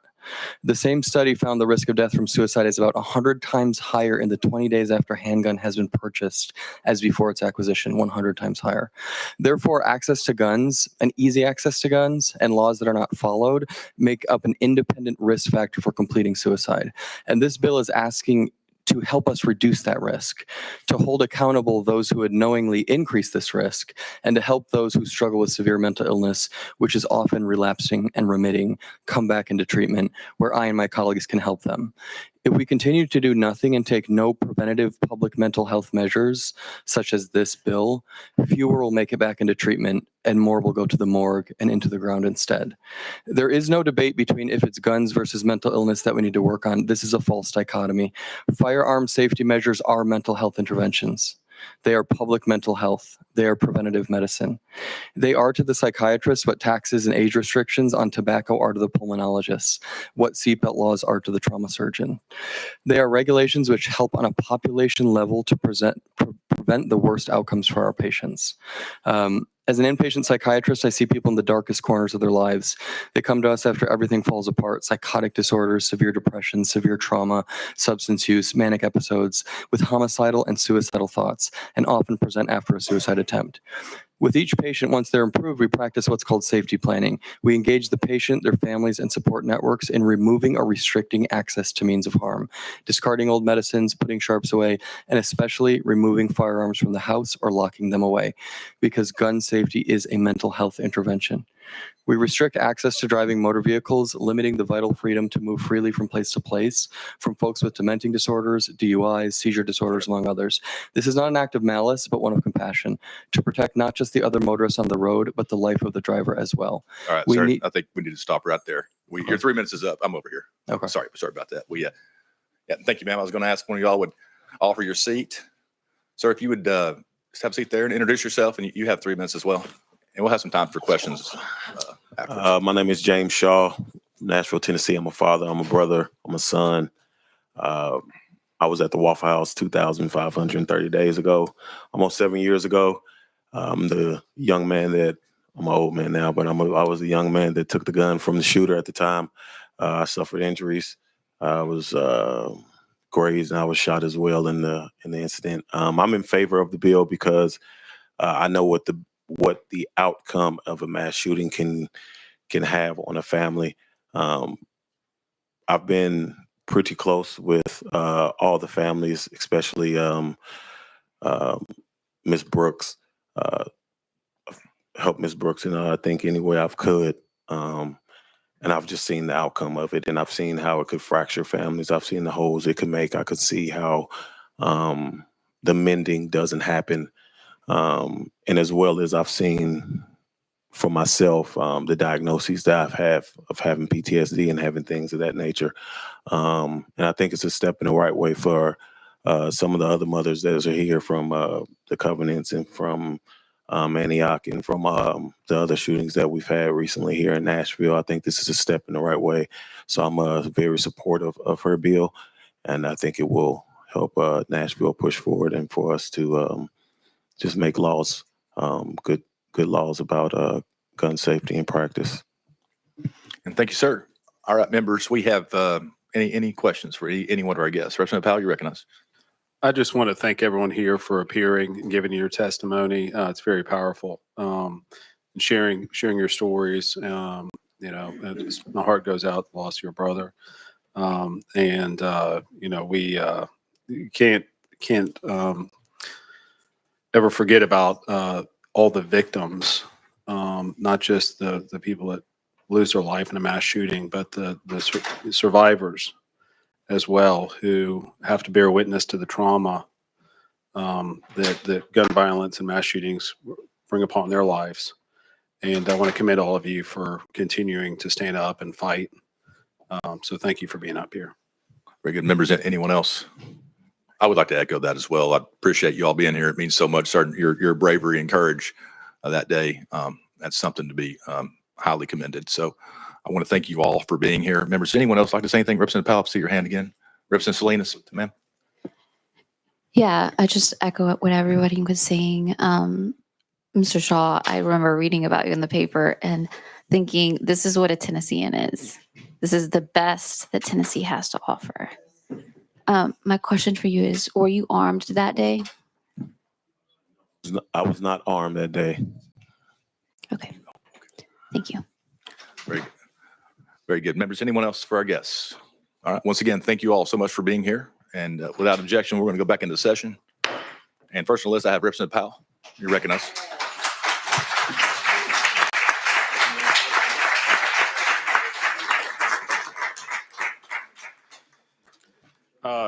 Thank you. I just wanted to say that, I've had multiple incidents just recently as a school shooting in my district in Antioch High School. I know Mr. Shaw had the privilege of introducing him when he came to the House floor, and we presented him with a resolution. And I said on that day, I said, you are my hero for what you did. But I want to say, no offense to you, but I've got another hero now. She doesn't wear a cape, but she's got blue hair.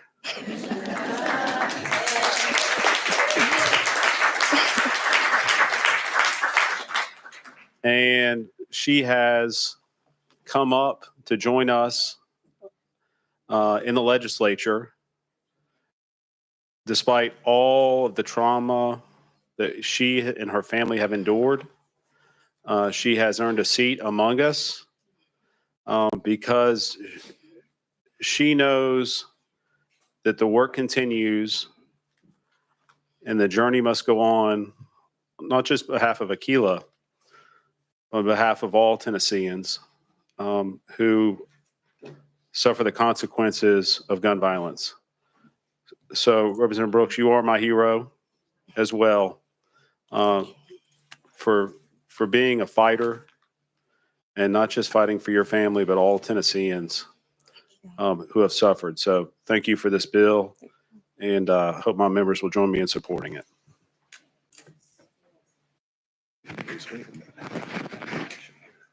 Okay.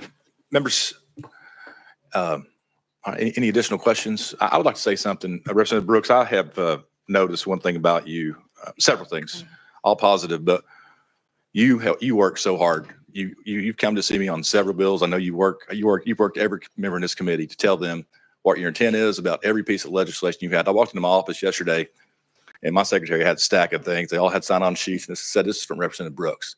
But I want everyone to know that that's how you work your bills. That's how you work your legislation and things you care about. So I just want to publicly commend you on your hard work. And I think you're going to go a long way here in the Tennessee State Legislature. So just want to let everybody know that. Members, any additional questions or concerns we have? Are you ready to vote? All right.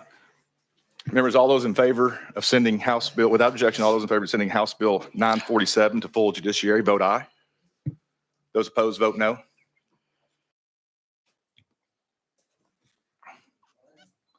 All right. Madam Clerk, take the vote. Mr. Chairman, you have 6 ayes, 2 nays. Very good.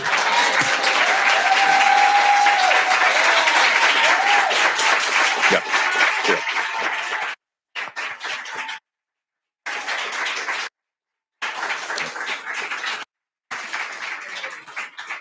And members and Representative Brooks, House Bill 947 moves to full judiciary. And that looks like we're running, I think we'll take Representative Hemmer out of order.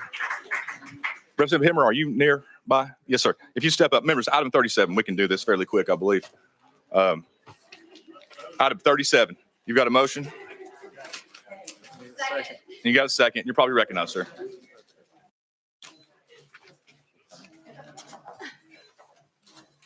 Go ahead. You're recognized. You got a motion and a second. I don't see any amendments. Thank you, Chairman, members of the committee. House Bill 563 is a bill I'm personally very invested in and really passionate about. It's addressing the Tennessee's vehicle gun theft epidemic by creating reasonable penalties for leaving unsecured firearms in vehicles and requiring stolen weapons to be reported to police. This bill prioritizes education over punishment, requiring offenders to simply complete a firearm safety course. Tennessee faces an urgent public safety crisis as our state unfortunately ranks #1 nationally in guns stolen from vehicles, according to the most recent FBI data in 2022, with Memphis and Chattanooga leading the nation in these thefts. With nearly 4,000 guns stolen from vehicles statewide in 2024. The trend is particularly alarming in Nashville as well. Memphis, unfortunately, has had a 571% increase in these crimes over the last decade, while these crimes have tripled nationally as well. You want your 401ks to look like these crime stats, but unfortunately, you don't want the crime stats with these type of alarming rates. To compound the issue, very hard crimes to catch and prosecute fully. These are largely smash and grabs jobs at night, and when the guns are recovered, the criminals are caught. DAs have a hard time prosecuting because of the complexities and proving the chain of custody. In fact, the Tennessean did an investigative report on this and showed in 2023 of the 5,386 reported cases of guns stolen in cars in Tennessee, less than 4% resulted in arrest. While the public support is overwhelming, 5 separate polls over the last few years have shown an average of 76% of Tennessee voters supporting the secure storage laws. But keeping guns out of the hands of criminals is a problem we're solving. I'm a gun owner. I'm an outdoorsman, but I'm also a dad with 2 small kids, and I cannot fathom the thought of leaving a firearm unsecured at home with vehicle. It's a great responsibility to own a firearm. So the broad public support of this common sense legislation, alarming and theft statistics make clear that the time has come for legislative action to protect our Tennessee communities from the dangers. I do want to ask the committee to roll this bill for a year, because I do know I don't have support for it. And there's a few things I wanted to call out for the committee. We've done a lot of work in the General Assembly the last couple of years in this. We put some money in our budget in special session last year for secure firearm awareness and advertising. We have been talking about this ad nauseum in the media. We put money for gun locks. And we have some good news to report. We did have a very good drop in the data last year. We have 3,861 guns stolen from vehicles, which is about a 28% drop. Unfortunately, we still are very much higher, especially compared to other southeastern states. So I think that compiled with, secondly, the Johns Hopkins School of Public Health released a very, very comprehensive report and recommendations for public policy and legislators like us to look at best practices of this. And I want a chance to review that. And I want a chance to keep, seeing if this trend is going to continue. a downward spiral. I would hope the committee, would hope the other members would continue to help us invest in awareness, urging your communities, urging your law enforcement to make this a priority. As this is a crime of convenience. It's a crime that shouldn't ever occur. We know what happens. Criminals are getting these guns. We saw it here in Nashville. We had, unfortunately, someone left their car and a gun in their car at the airport. Criminal took it and went on a crime spree and nearly shot and killed a Metro police officer last year. We don't want these crimes to continue. We want to keep a public awareness campaign. So I asked to keep working on this bill, the legislation, Mr. Chairman, and would respectfully request to roll this a year. Very good. And I have Leader Lamberth on the list first. Move previous question. That's right. Previous question has been called. Members, all those, any objection to previous question? Okay. On the bill, or are we voting on to roll this? Well, there's been no motion to roll this bill or move this bill from any member of this committee. The sponsor has asked, but that is not a proper motion in front of this committee. Leader Lamberth was recognized. Leader Lamberth has moved. Previous question. That is a proper motion. And I've seen, you have objection to previous question? Yeah. Objection. Okay, objection. Members, all those, we're gonna vote. All those in favor of previous questions, vote aye. Aye. Opposed, vote no. Previous question prevails. Members, we're voting to send House Bill 563 to full judiciary. All those in favor, vote aye. Opposed, vote no. Has everyone voted? Anybody like to change the vote? All right, Madam Clerk, you take the vote. Mr. Chairman, you have 2 ayes, 6 nays. Bill fails. Members, if we could move to item 66 by Chairman Doggett, House Bill 576. So you've got a motion, you've got a second. I see House Amendment 6251. I do wish to proceed with that. Members, I have a motion and a second on Amendment 6251. I do. All right, members, want to go ahead and put that on. Any objection to adopting House Amendment 6251 to House Bill 576? Seeing none, all those in favor say aye. Aye. Opposed, say no. Ayes have it. Now we're back on the bill as amended. Chairman, you recognize. Thank you, Mr. Chairman. The bill as amended shifts much of the regulatory authority over professional bail bondsmen from courts to the newly established Board of Professional Bail Bondsmen, creating centralized licensing and a disciplinary framework. Very good. Members, any questions for Chairman Doggett? Seeing none, we ready for the question? Any objection to the question? All right, members. Looks like we're voting to send House Bill 576 as amended to full judiciary. All those in favor vote aye. Opposed, vote no. Has everyone voted? Anybody like to change the vote? All right, take the vote. Mr. Chairman, you have 8 ayes, 1 nay. Very good. House Bill 576 as amended moves to full judiciary. And that brings us to item, if we could, members, move to item 68, also by Chairman Doggett. House Bill 1256. You've got a motion and a second, sir. I see House Amendment 5808. Yes, sir, that is correct. Members, I've got a motion and I've got a second. Members, we will go ahead and adopt that amendment. Any objection to adopting House Amendment 5808 to House Bill 1256? Seeing none, all those in favor say aye. Aye. Opposed, say no. Ayes have it. Now we're back on the bill as amended. Chairman Doggett, you recognize. Thank you, Mr. Chairman. This bill makes some changes to what we did a few years ago when it comes to entering individuals with failure to appears into databases in NCIC. A felony or Class A or Class B misdemeanor that's violent or sexual in nature on a failure to appear in court would be entered into NCIC. One of the changes that we have made with this legislation is that the bench warrant or capias must be signed by the judge by the end of the day of business. The clerk has 1 day to issue that over to the sheriff's department, and then they have 3 days, business days, upon receipt of that warrant or capias to get it entered into those databases. It also allows for when the district attorney wants to initiate extradition proceedings, they have 1 business day of being notified of that apprehension and to do so. Thank you for the explanation. Members, any question for Chairman Doggett? Question's been called. Any objections to the question? Seeing none. Members, looks like we're voting to send House Bill 1256 as amended to full judiciary. All those in favor, vote aye. Opposed, vote no. Has everyone voted? Anybody like to change their vote? Take the vote. Mr. Chairman, you have 8 ayes, 0 nays, 1 present not voting. Very good. House Bill 1256 as amended moves to full judiciary. And folks and members, that brings us to the end of today's meeting. Appreciate everyone being here. And without objection, all remaining bills will be rolled to next week's calendar. We stand adjourned. Recess, excuse me. We'll stand in recess.